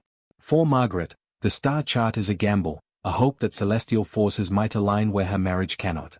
Both women, though worlds apart, cling to these rituals, their faith in omens a quiet rebellion against a world that binds their hearts. The church's shadow looms large, as always. Father Godwin preaches against heathen charms, warning that love should come from God, not herbs or stars. Last month, a village girl was shamed for carrying a love knot to mass, her tears a warning to others. Edith, hiding her pouch, feels the priest's gaze like a weight, but she wears it anyway, it sent a secret comfort. Margaret, more privileged, escapes such scrutiny, but even she knows her astrologer's advice could be branded suspect if her husband's court turns against her. Superstitions, though powerful, are a tightrope, step too far, and you risk falling into the church's judgment or the village's gossip. For Beatrice, superstitions are a whisper of the adult world. She overhears her mother speak of a dream, a white dove meaning a happy marriage, and wonders if her betrothal to Thomas will bring such signs. Her doll, propped on a stool, becomes her oracle, its wooden eyes seeming to promise luck if she braids its hair just right. These childish rituals mirror the hopes of Edith and Margaret, a reminder that superstition, like love, crosses class and age, binding the heart to something beyond the visible. One final jest to carry us forward: why did the love not fail? Because it was tied with bad intentions.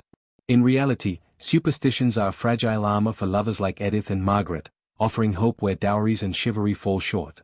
Edith's herb pouch and Margaret's star chart are acts of faith, small but defiant, in a world that measures love in coin and contracts. For Beatrice, they're a glimpse of a future where she might weave her own charms, dreaming of a love less bound by parchment.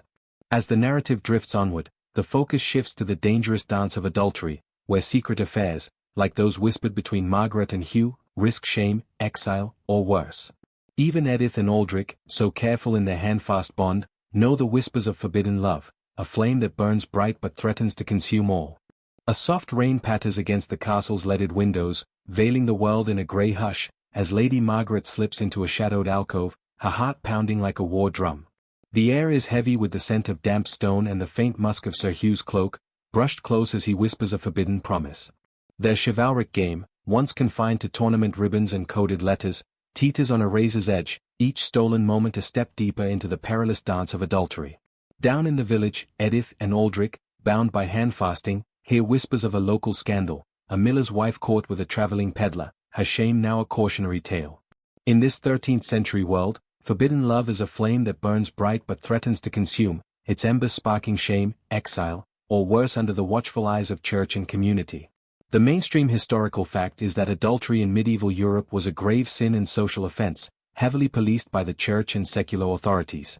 Canon law branded it a violation of marriage sacrament, punishable by public penance, fines, or even imprisonment.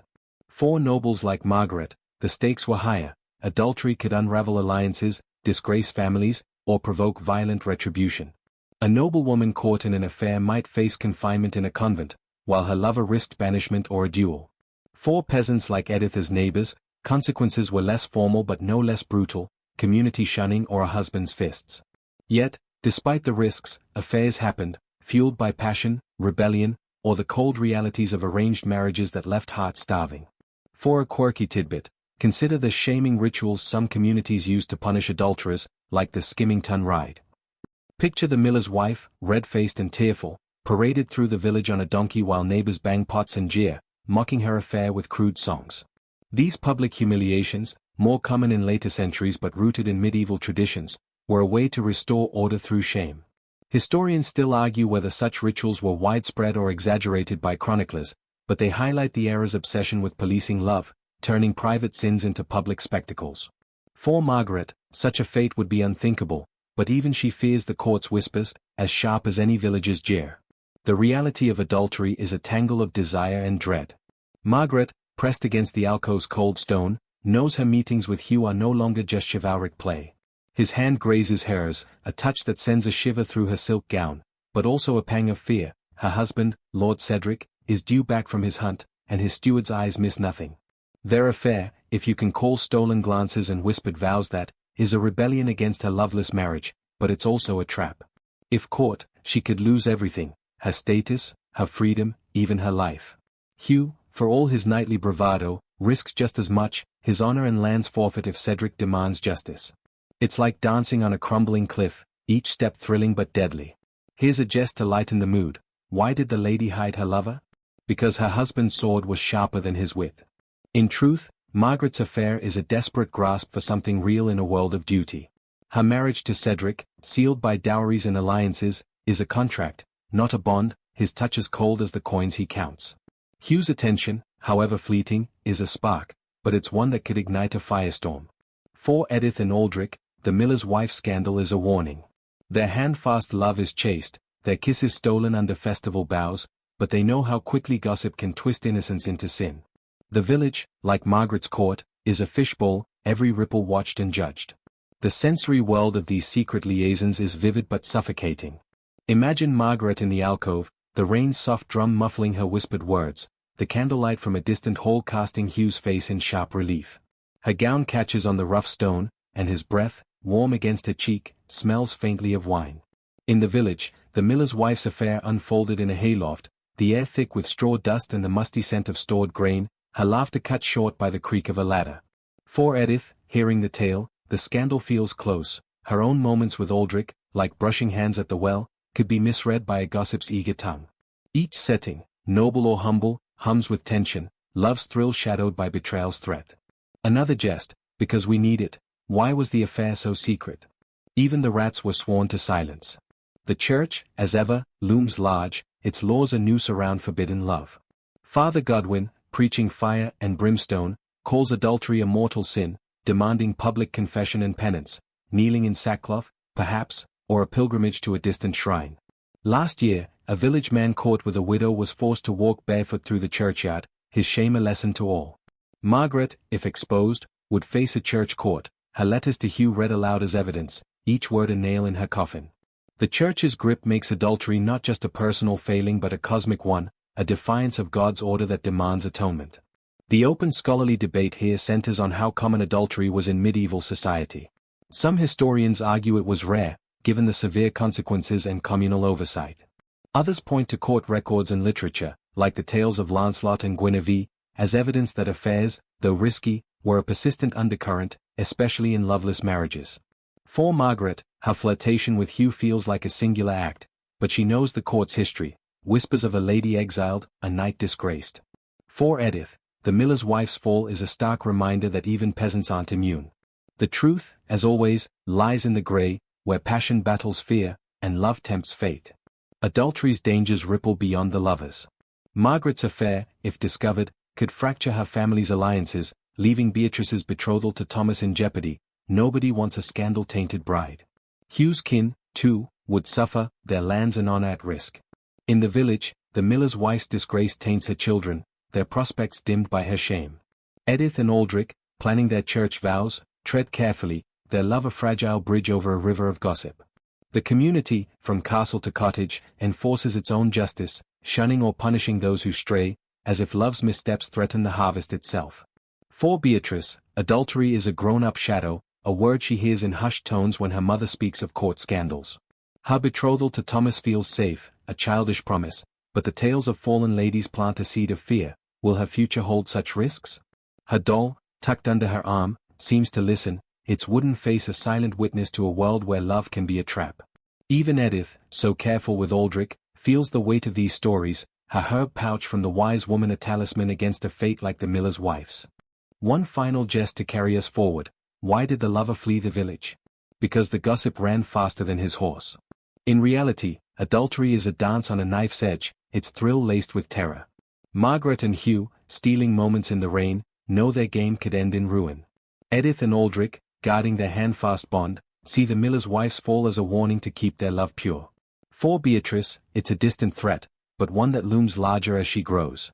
Love, in this world, is a fire that warms but also burns, its flames fanned by desire and doused by fear. As the narrative drifts onward, the focus shifts to widows, women like the miller's wife's mother, who wield rare power in love's landscape, their bereaved status a key to choices denied to maidens like Edith or wives like Margaret. Their freedom, though hard-won, comes with its own perils, a new chapter in love's tangled tale. A soft autumn breeze rustles the thatch of a village cottage, where widow Agnes sits by her hearth, stirring a pot of barley pottage, her silver-streaked hair catching the firelight. The air smells of wood smoke and herbs, a cozy contrast to the chill outside, where leaves skitter across the muddy lane. Agnes, once the miller's wife's mother, now navigates love's landscape with a freedom few women know, her widowhood a key that unlocks choices denied to maidens like Edith or wives like Lady Margaret.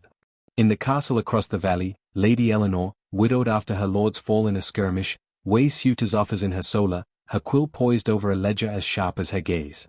In this 13th century world, widows wield rare power, their bereaved status a precarious throne where love, ambition, and independence collide, under the ever-watchful eyes of church and kin. The mainstream historical fact is that widows in medieval Europe often enjoyed greater autonomy than other women, particularly in managing property and choosing whether to remarry. Noble widows like Eleanor could inherit land or titles, acting as lords in their own right, while peasant widows like Agnes might control a small holding or trade, such as brewing ale. Canon law and custom allowed widows to remain single, provided they maintained chastity, though remarriage was common to secure economic stability or protection. Agnes, with her cottage and brewing vat, can court or spurn suitors as she pleases, a liberty Edith, bound by handfasting, can only dream of. Eleanor, holding court in her castle, juggles proposals that could reshape her family's alliances, her choices as weighty as those of Beatrice's father. For a quirky tidbit, consider the widow's weeds, the mourning garments that signaled a woman's status but also her availability. Picture Agnes, her black cloak pinned with a silver brooch, drawing glances at the market as men wonder if she's open to a new match. Noble widows like Eleanor wore elaborate veils, their somber silks a public performance of grief that could, paradoxically, attract suitors eager for her lands. Historians still argue whether these garments empowered widows by marking their independence or pressured them to remarry to escape mourning's constraints, but they highlight the era's complex dance of loss and opportunity. For Beatrice, watching her mother's widowed friend, the idea of weeds is a mystery, her doll draped in a scrap of cloth as she mimics the grown-up world. The reality of widowhood is a delicate balance of freedom and vulnerability. Agnes, stirring her pottage, knows her small plot and brewing trade give her leverage, she's courted by a blacksmith who needs her ale profits, but she's wary of losing her independence to his heavy hand. Her cottage, with its creaking beams and herb-strewn floor, is her domain, a refuge from the village's gossip about her bold ways. Eleanor, in her solar, faces grander stakes. Her late husband's fief, a swath of fields and forests, makes her a prize, but each suitor, from a land-hungry baron to a young knight like Sir Hugh, brings risks. Marry poorly, and she could lose her autonomy, stay single, and her kin might pressure her into a convent. It's like walking a tightrope over a pit of thorns, each step a test of cunning. Here's a jest to lighten the mood. Why did the widow refuse the suitor? His ale was weaker than her brew. In truth, Agnes's power is hard-won. Her husband's death left her grieving but also unshackled, free to say no where Edith, handfast to Aldrich, must say yes. She flirts at the market, her laughter a spark, but she's careful. Last year, a widow in a neighboring village remarried and lost her land to a greedy husband. Eleanor's freedom is even more precarious. Her court buzzes with suitors, their letters piling up like autumn leaves, but her late husband's allies watch her every move, ready to cry scandal if she favors a knight like Hugh, whose chivalric devotion already skirts the edge of propriety. Widowhood, for both, is a crown that cuts as it shines. The sensory world of a widow's life is vivid but tinged with solitude. Imagine Agnes's cottage, its hearth glowing, the pottage bubbling with a homely rhythm, while outside, the wind carries the distant laughter of a festival she chooses not to join. Her hands, rough from years of labor, trace the brooch her husband gave her, a reminder of love lost and power gained. In Eleanor's solar, the air is richer, scented with wax and the faint perfume of her velvet gown, but the silence is heavy, broken only by the scratch of her quill as she calculates a suitor's worth. For Beatrice, widowhood is a distant concept, but she sees Agnes at church, her cloak a badge of strength, and wonders if she'll ever wield such quiet authority, her doll a silent confidant. Another jest, because we need it. Why did the widow sue to bring flowers? To distract from his empty purse. The church, as always, casts its shadow. Father Godwin preaches that widows must remain chaste or remarry honorably, their freedom a test of virtue. Agnes, flirting with the blacksmith, risks his sermons if she's too bold. Last month, a widow was shamed for dancing too freely at a fair. Eleanor, though noble, isn't immune. The church expects her to uphold her late husband's legacy, not chase romance with a knight like Hugh. Yet both women bend these rules, their widowhood a loophole in the church's tight weave. Agnes brews ale and banters, while Eleanor hosts feasts, her suitors' gifts piling up like offerings to a queen. The open scholarly debate here centers on how much power widows truly had. Some historians argue they were among the most autonomous women in medieval society, controlling wealth and making strategic marriages. Others say their freedom was illusory, constrained by family pressure, economic need, or the church's moral leash. Agnes, with her cottage and trade, feels the thrill of choice, but she knows a bad marriage could strip it away. Eleanor, commanding her fief, wields lordly power, but her kin's whispers remind her that independence is fragile. For both, widowhood is a window, briefly open, through which love might enter, or escape. Widows' choices ripple through their worlds. Agnes's refusal of the blacksmith sparks gossip, some praising her shrewdness, others muttering about her pride. Her ale, sold at market, keeps her afloat, but a new husband could secure her against famine or theft, a temptation she weighs with each suitor's smile. Eleanor's indecision affects Beatrice's family, her remarriage could shift alliances, impacting Beatrice's betrothal to Thomas. If Eleanor chooses a rival lord, Ranulph might lose influence, his daughter's dowry devalued. Even Edith, planning her wedding to Aldrich, watches Agnes, envying her freedom but fearing her solitude. Widowhood, for all its power, is a lonely path, its choices as heavy as the coins in a dowry chest. For Beatrice, widows are a puzzle. She sees Agnes at the well, her laughter bold where her mother's is guarded, and imagines a life where she might choose her own Thomas, not have him chosen. Her doll, now wearing a tiny widow's cloak, becomes a prop in her play, a way to test this strange freedom. Margaret, trapped in her dangerous flirtation with Hugh, envies Eleanor's widowhood, a chance to love without a husband's shadow. But envy is a fleeting thing. Widows, like all women, navigate a world where love is a bargain, its price paid in risk or restraint. One final jest to carry us forward. Why did the widow keep her suitors waiting? Because her ale needed time to ferment.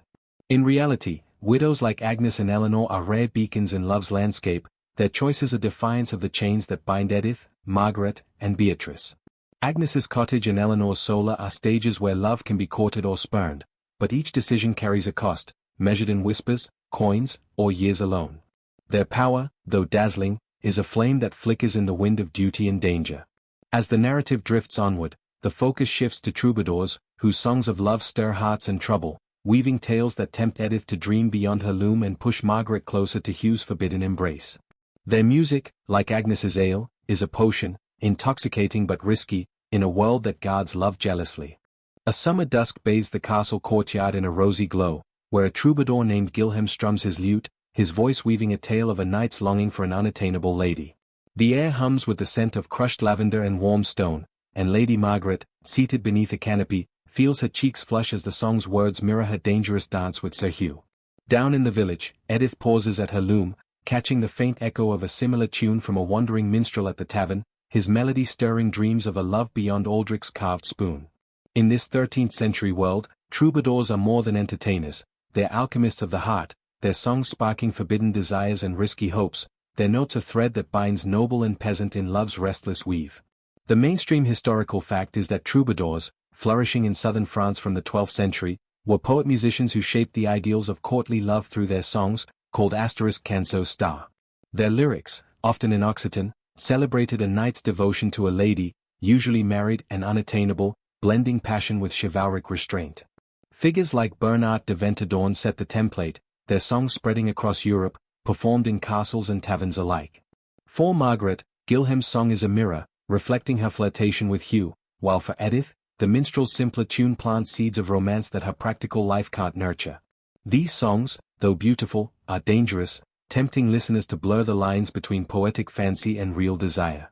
For a quirky tidbit, consider the Dawn Songs or *albers*, where troubadours sang of lovers parting at sunrise to avoid discovery. Picture Gilhem, his lute cradled in the castle's pre-dawn quiet, singing of a knight slipping from his lady's chamber as the rooster crows, a veiled nod to Margaret's risky meetings with Hugh. In the village, a minstrel might sing a rougher *alba* about a peasant lad dodging a jealous husband, making Edith giggle and blush. Historians still argue whether these songs described real affairs or were purely poetic, but they capture the era's thrill of forbidden love, a melody that could charm or condemn. For Beatrice, hearing a troubadour's tune at a feast, the words are a fairy tale, her doll swaying as she imagines a love she's too young to grasp. The reality of troubadour songs is a delicate balance of art and peril. Gilhem, with his patched cloak and quick smile, knows his lyrics walk a tightrope. Singing of a lady's beauty is fine, but hinting at Margaret's glances with Hugh could spark her husband's wrath. His song, performed for a feast, is a coded message, its metaphors of roses and locked gardens clear to those in the know. Margaret, sipping wine, feels the court's eyes on her, each note tightening the knot in her chest. In the village, the minstrel's tune is less polished but no less potent. Edith, hearing it, wonders if her love for Aldrich could ever be so grand, though her loom and dowry tether her to earth. These songs, noble or humble, are sparks in a dry field, beautiful but ready to ignite scandal. Here's a jest to lighten the mood. Why did the troubadour sing so softly? Because the castle walls had ears. In truth, troubadours like Gilhem are more than poets, they're agitators, their songs stirring hearts to question the rules of church and chivalry. Margaret, caught in her loveless marriage, finds solace in Gilhem's lyrics, each verse a glimpse of a world where she might choose Hugh. But the risk is real. Last year, a troubadour was banished from a nearby court for a song too bold, his patroness shamed. Edith, listening to the minstrel, feels a similar pull, her herb pouch from the wise woman seeming paltry compared to the soaring love in his tune. For both, the music is a call to dream, but also a warning to stay grounded. The sensory world of a troubadour's performance is vivid and intoxicating. Imagine the castle courtyard, its cobblestones warm underfoot, the air thick with the scent of roasted meat and blooming jasmine. Gilhem's lute strings hum, his voice rising over the chatter of lords and ladies, their goblets clinking like tiny bells. Margaret, in her silk gown, feels the music wrap around her, each note a thread pulling her toward Hugh, who stands nearby, his eyes locked on hers. In the village tavern, the scene is rougher but no less alive. Smoke curls from a hearth, ale spills on the floor, and the minstrel's song cuts through the din, making Edith pause, her shuttle still, as she dreams of Aldrich. For Beatrice, the troubadour's tune at a feast is a whirl of sound, her small hands clapping as she sways, her doll a silent partner in the music spell. Another jest, because we need it. Why did the minstrel lose his voice? He sang too many secrets. The church, ever watchful, casts a shadow over these performances. Father Godwin, frowning at the tavern's edge, mutters that troubadour songs glorify sin, tempting souls from God's path. A ballad about lovers parting at dawn might seem innocent, but to a priest, it's a siren call to adultery. Margaret, hearing Gilhem's song, knows the risk. Her husband's steward, lurking by the canopy, could twist the lyrics into evidence against her. Edith, too, feels the church's weight. The minstrel's tune about a lover's vow makes her clutch her herb pouch, hoping it's enough to keep Aldrich true without crossing into sin. Troubadours, for all their charm, are lightning rods, their songs drawing both applause and suspicion. The open scholarly debate here centers on whether troubadour songs reflected real romantic practices or shaped them. Some historians argue they were mirrors, capturing the courtly love and forbidden desires of the time. Others say they were catalysts, teaching nobles and peasants alike to dream of a love beyond duty, thus challenging social norms. For Margaret, Gilhem's song feels like a script for her heart, urging her closer to Hugh despite the danger. For Edith, the minstrel's tune is a spark, making her handfast bond with Aldrich feel small compared to the grand passion in the lyrics. The truth, as always, is a blend. Troubadours both reflect and ignite, their songs a fire that warms and burns. Troubadours' influence ripples beyond their music. Gilhem's presence in the castle draws young knights like Hugh, who mimic his poetic flair, their clumsy verses to Margaret a pale echo of his skill. In the village, the minstrel inspires a lad to carve a love token, his knife slipping as he dreams of a girl like Edith. Even Beatrice, hearing a troubadour's tale, imagines Thomas as a knight, though his stone-throwing ways suggest otherwise. These songs plant seeds of longing, but also discord. Last month, a village girl's suitor, inspired by a minstrel, swore too bold a vow, earning a beating from her father. Troubadours, like the love they sing of, are a double-edged sword, cutting through restraint but drawing blood. For Beatrice, troubadours are a window to a world she's not yet part of. At a feast, she watches Gilhem, his lute a magic wand, and wonders if her betrothal to Thomas will ever inspire such songs. Her doll, propped on her lap, seems to listen, its wooden face a blank canvas for her dreams. Margaret, meanwhile, feels the troubadour's song like a pulse, each note pushing her toward Hugh, though she knows the cost of a misstep. Edith, pausing at her loom, hums the minstrel's tune, her love for Aldrich tinged with a new, restless hope. In each heart, the music stirs something dangerous, a melody that defies the chains of dowry, church, and duty. One final jest to carry us forward. Why did the troubadour flee the castle? His song hit too close to the Lord's secrets. In reality, troubadours like Gilhem and the village minstrel are weavers of dreams, their songs threading love through a world of rules. Margaret's heart races with their words, Edith's hopes soar, and Beatrice's imagination blooms, but each note carries risk, tempting lovers to cross lines that could unravel their lives. The music fades, but its echo lingers, a siren call in a world that guards love jealously. As the narrative drifts onward, the focus shifts to convents, where women like Margaret might flee if scandal breaks, and where young girls like Beatrice glimpse a life beyond betrothals, though even there, love's whispers find a way, tempting nuns with forbidden dreams. A chill dawn seeps through the convent's narrow windows, where Sister Clara kneels in prayer, her breath visible in the stone-walled chapel, the air sharp with the scent of beeswax and old incense. Beyond the cloister, the world hums, Edith weaves her loom, Aldrich plows his fields, and Lady Margaret teeters on the edge of scandal with Sir Hugh. But here, time feels suspended, bound by bells and vows. Yet, even in this 13th-century sanctuary, love's whispers creep through the cracks, tempting nuns with dreams of forbidden romance or luring women like Margaret, who might flee here if her affair unravels. For young Beatrice, visiting the convent with her mother, the nun's quiet life is both strange and alluring, a path where her betrothal to Thomas might vanish, though not without cost. Convents, meant to be havens from worldly passion, are instead a crucible, where love tests the heart against the weight of sacred oaths.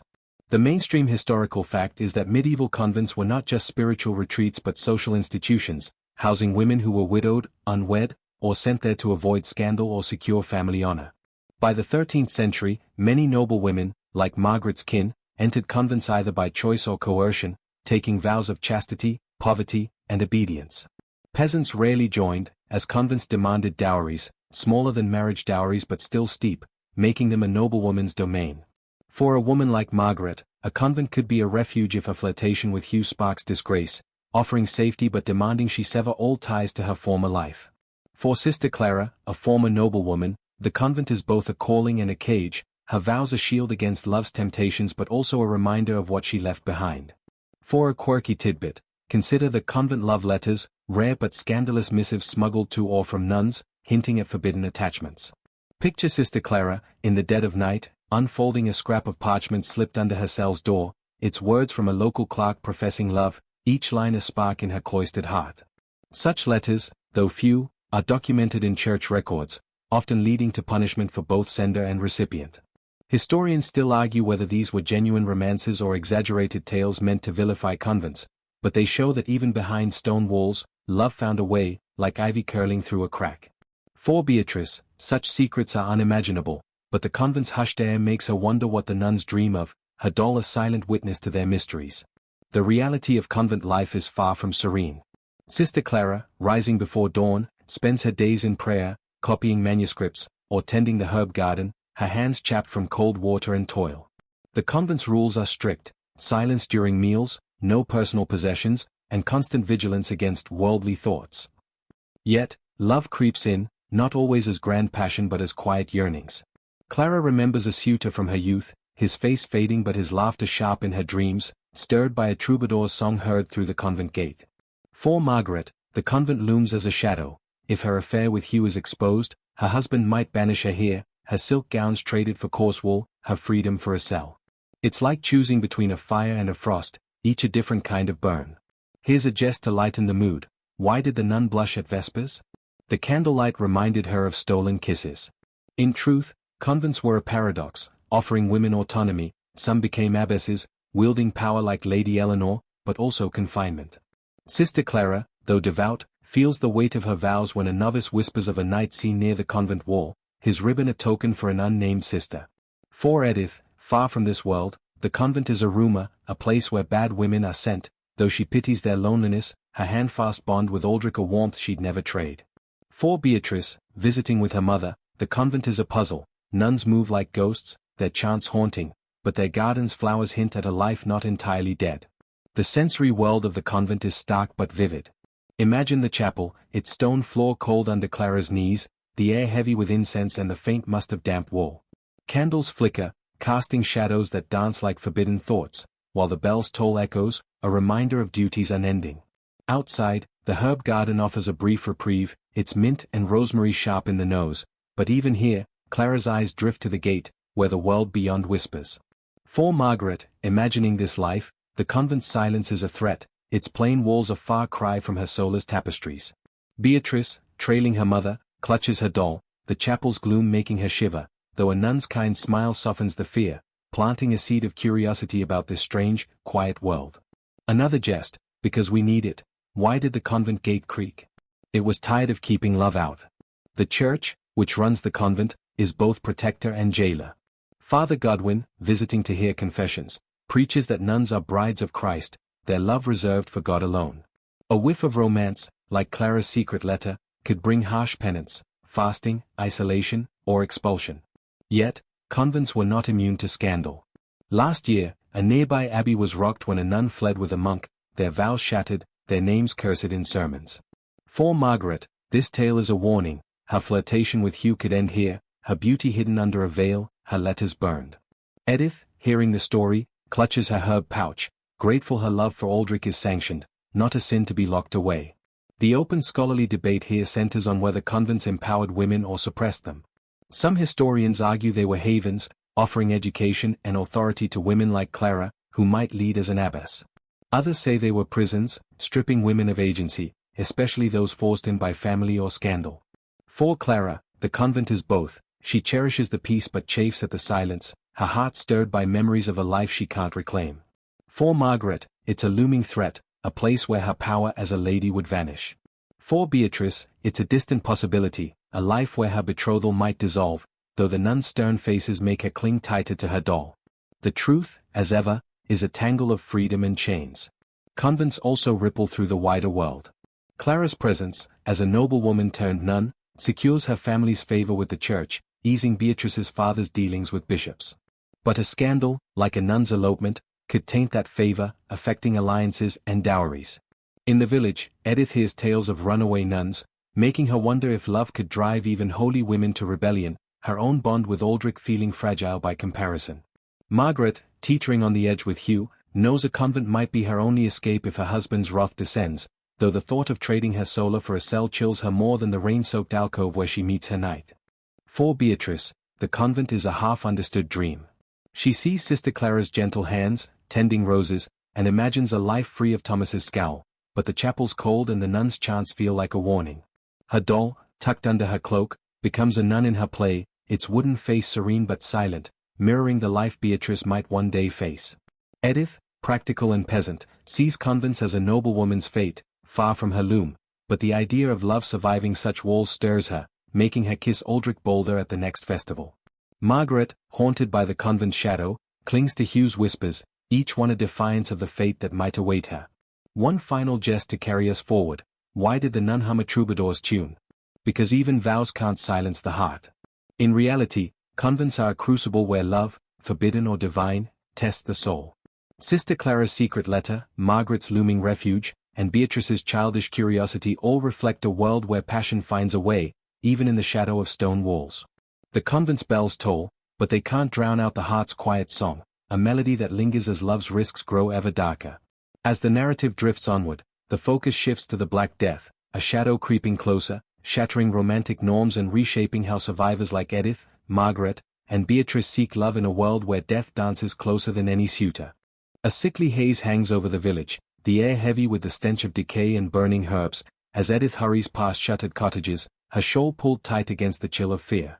The Black Death, creeping through Europe in the mid-14th century, has reached these lanes, its shadow darkening the fields where Aldrich once ploughed and the castle where Lady Margaret's flirtations with Sir Hugh now seem a distant dream. Bells toll not for weddings but for the dead, their clang a grim counterpoint to the silence of abandoned markets. In this shattered world, love's rules, dowries, chivalry, even the church's stern decrees, bend and break, as survivors grasp for connection amid loss.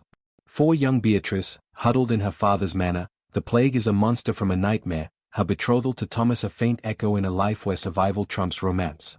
The mainstream historical fact is that the Black Death, peaking around 1347 to 1351, killed up to a third of Europe's population, disrupting social structures, including marriage and courtship. With labor shortages and decimated families, traditional practices like arranged betrothals and dowry negotiations faltered, as survivors prioritized immediate needs over long-term alliances. In villages like Edith's, the plague left gaps in the workforce, giving peasants leverage to demand better terms for land or marriage. 4. Nobles like Margaret, the loss of kin and vassals weakened dynastic plans, forcing new strategies for love and power. The plague didn't erase romance, but it reshaped it, making it rawer, more urgent, as death's proximity stripped away pretense. 4. A quirky tidbit. Consider the plague weddings, hasty unions held in the shadow of death to secure heirs or property before the disease struck again. Picture Edith and Aldrich, their church vows rushed in a half-empty chapel, Father Godwin's voice trembling as he blesses them, the air thick with sage burn to ward off miasma. Even nobles indulged, with some lords marrying off daughters in makeshift ceremonies, skipping the usual feasts. Historians still argue whether these weddings were common or exaggerated by chroniclers, but they highlight a world where love became a race against time, its rituals pared to the bone. 4. Beatrice, too young for such vows, the idea of a wedding amid graves is a chilling tale, her doll clutched tighter as she listens to whispered fears. The reality of love in the plague's grip is desperate and defiant. Edith, once careful to guard her handfast bond with Aldrich, now clings to him, their stolen kisses at festivals replaced by fervent promises to survive. The village, once a fishbowl of gossip, is quieter now, half its folk are dead or fled, the miller's wife among them, her scandal forgotten in the face of mass graves. Aldrich, spared so far, works the fields alone, his neighbor's plots abandoned, but he dreams of a future with Edith, their dowry of sheep and loom less vital than their shared breath. 4. Margaret, the plague has appended her courtly dance with Hugh. Her husband, Lord Cedric, lies feverish, and Hugh himself vanished on a doomed errand, leaving her to weigh love against survival in a castle half-empty of servants. Here's a jest to lighten the mood. Why did the couple marry during the plague? They figured death was a better matchmaker. In truth, the Black Death rewrites love's script. Edith and Aldrich, once bound by dowry and church, now see marriage as a bulwark against despair. Their rushed wedding, with no feast or dance, is a vow to live, not just to unite families. Margaret, facing widowhood if Cedric dies, considers Eleanor's path, her power as a widow now a beacon in the chaos. The plague strips away chivalry's polish, Hugh's ribbons and songs are meaningless when survival demands pragmatism. 4. Beatrice, the plague is a thief, stealing the world she knew, her betrothal to Thomas a distant promise as her father scrambles to protect their dwindling household. The sensory world of this plague-ravaged landscape is grim but vivid. Imagine Edith's village, its lanes eerily silent, the air thick with smoke from pyres burning beyond the churchyard. Her shawl, dusted with ash, clings to her as she passes a cart piled with shrouded bodies, their weight creaking the wheels. In the castle, Margaret paces a hall once alive with feasts, now cold, the tapestries gathering dust, the stench of vinegar, used to cleanse rooms, stinging her nose.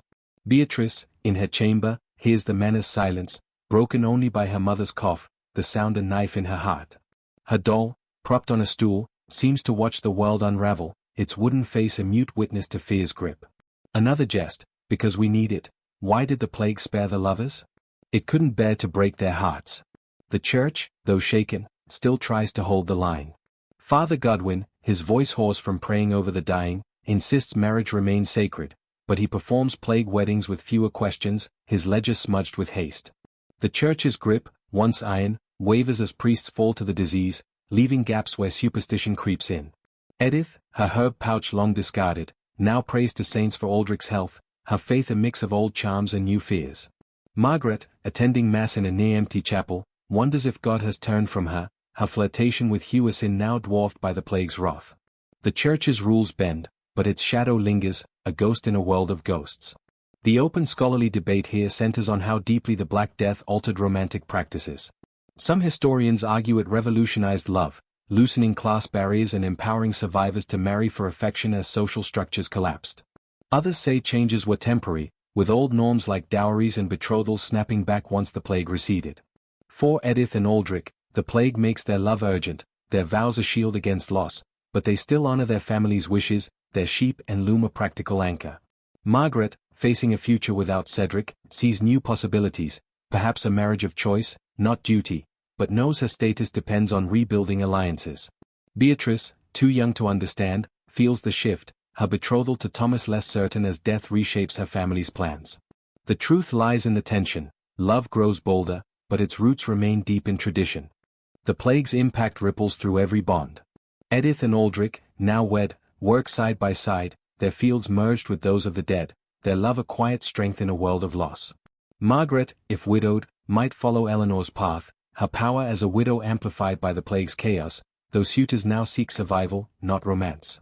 Beatrice's father, Ranulph, clings to her betrothal to Thomas, hoping it secures allies in a fractured world, but the boy's family, too, is ravaged, their lands worthless without Laboris. Even Sister Clara, in her convent, feels the plague's reach, novices die, and whispers of love letters fade as survival trumps scandal. Love, once a dance of chivalry or handfasting, is now a lifeline, its forms fluid in the face of death. For Beatrice, the plague is a terror that reshapes her world. She hides in her chamber, her doll her only friend, as her mother's cough worsens and her father's voice grows sharp with fear. The troubadour's songs, once a dream, are silent, replaced by prayers for deliverance. Edith, stronger now, sees Aldrich's face in every sunrise, their love a vow to outlast the pestilence. Margaret, alone in her hall, mourns Hugh's absence and Cedric's decline, her heart torn between guilt and hope for a new path.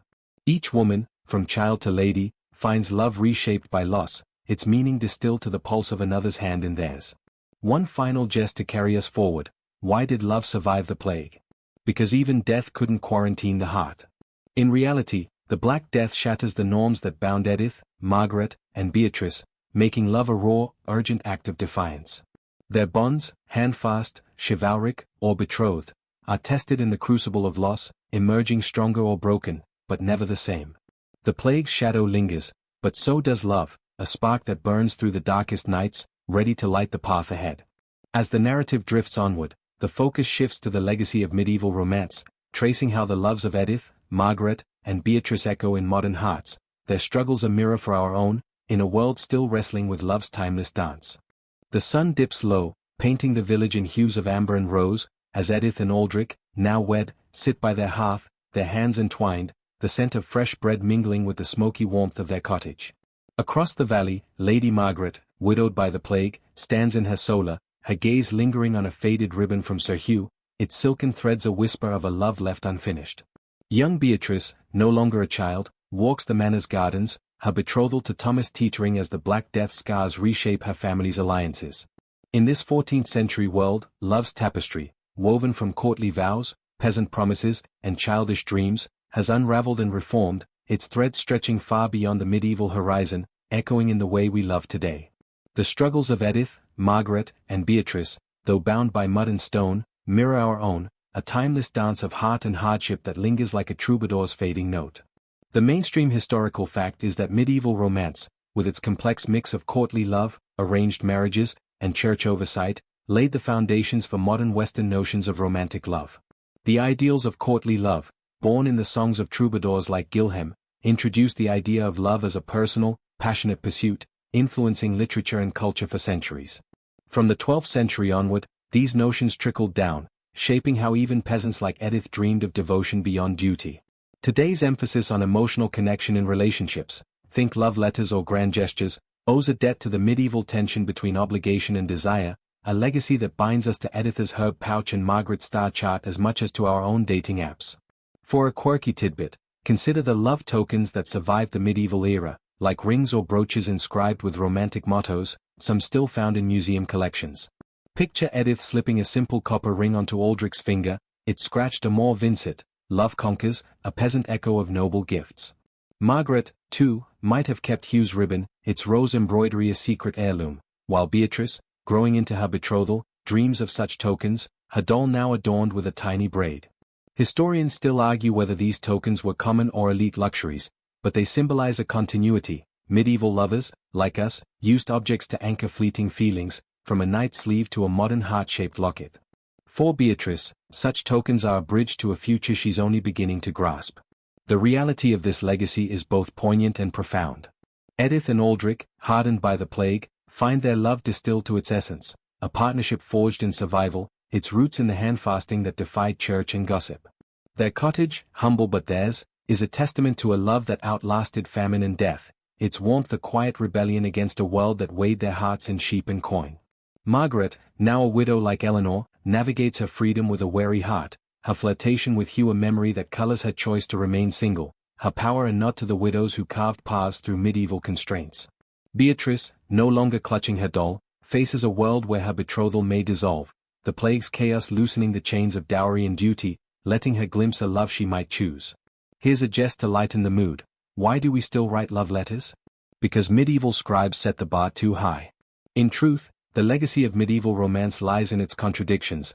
Love was both a cage and a key, a force that bound Edith to Aldrich through practical vows and lifted Margaret's heart toward Hugh's forbidden whispers. These tensions resonate today, where we balance choice and commitment, passion and pragmatism. Edith's herb pouch, Margaret's star chart, and Beatrice's childish dreams are ancestors of our own rituals, swiping right, crafting playlists, or pinning hopes on a perfect date. The medieval world, for all its mud and menace, taught us that love is a struggle, its rewards hard-won but enduring, like a field plowed through frost. The sensory world of this legacy is vivid, tying past to present. Imagine Edith and Aldrich's cottage, its hearth crackling, the air thick with the scent of bread and wool, their laughter a soft echo of festival dances. Margaret Solar, now quieter, holds the faint perfume of her gown and the must of old parchment, her ribbon a relic of a love that never bloomed. Beatrice, walking the garden, smells crushed lavender underfoot, her steps lighter as she imagines a future less bound by her father's contracts. These scenes, rooted in their time, feel familiar. Our own homes, scented with coffee or candlelight, carry the same hopes, the same quiet moments where love takes root. The medieval heart, beating through plague and promise, pulses in us still. Another jest, because we need it. Why did medieval love last? It had to, with all those dowries to pay off. The church, though weakened by the plague, left its mark on love's legacy. Father Godwin's sermons, demanding chastity and order, shaped a moral framework that lingers in our ideas of fidelity and commitment, even if we've traded his altar for secular vows. The Church's insistence on marriage as a sacrament echoes in our ceremonies, from Edith's rushed plague wedding to modern rings exchanged under softer lights. Yet, the defiance of troubadours and widows, of herb pouches and secret letters, lives on too, in our rebellion against rules that stifle the heart. Love, then and now, is a negotiation, its terms written in both duty and desire. The open scholarly debate here centers on how directly medieval romance shaped modern love. Some historians argue it was transformative, with courtly love's emphasis on individual passion paving the way for today's focus on emotional connection. Others say the shift was gradual, with economic and social changes, like the rise of the middle class, playing a bigger role. For Edith, her love for Aldrich, forged in survival, feels like a seed of modern devotion, where partnership trumps pedigree. Margaret's chivalric dance with Hugh, though doomed, mirrors our own flirtations with risk, chasing sparks despite the cost. Beatrice, growing into a world where betrothals bend, embodies the slow shift toward choice, her heart a bridge between medieval and modern. The truth, as always, is a weave of both, a tapestry where each thread, duty, passion, loss, adds color to our own. This legacy ripples through time, touching every heart.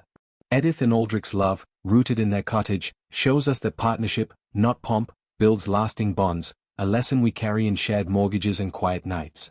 Margaret's widowhood, like Eleanor's, reminds us that freedom in love is hard-won, a truth echoed in our own struggles for independence. Beatrice, stepping into womanhood, carries the hope of choice, her betrothal a fading echo as she dreams of a love less bound by coin. Even Sister Clara's convent whispers, of letters and lost suitors, find their echo in our stories of sacrifice for something greater.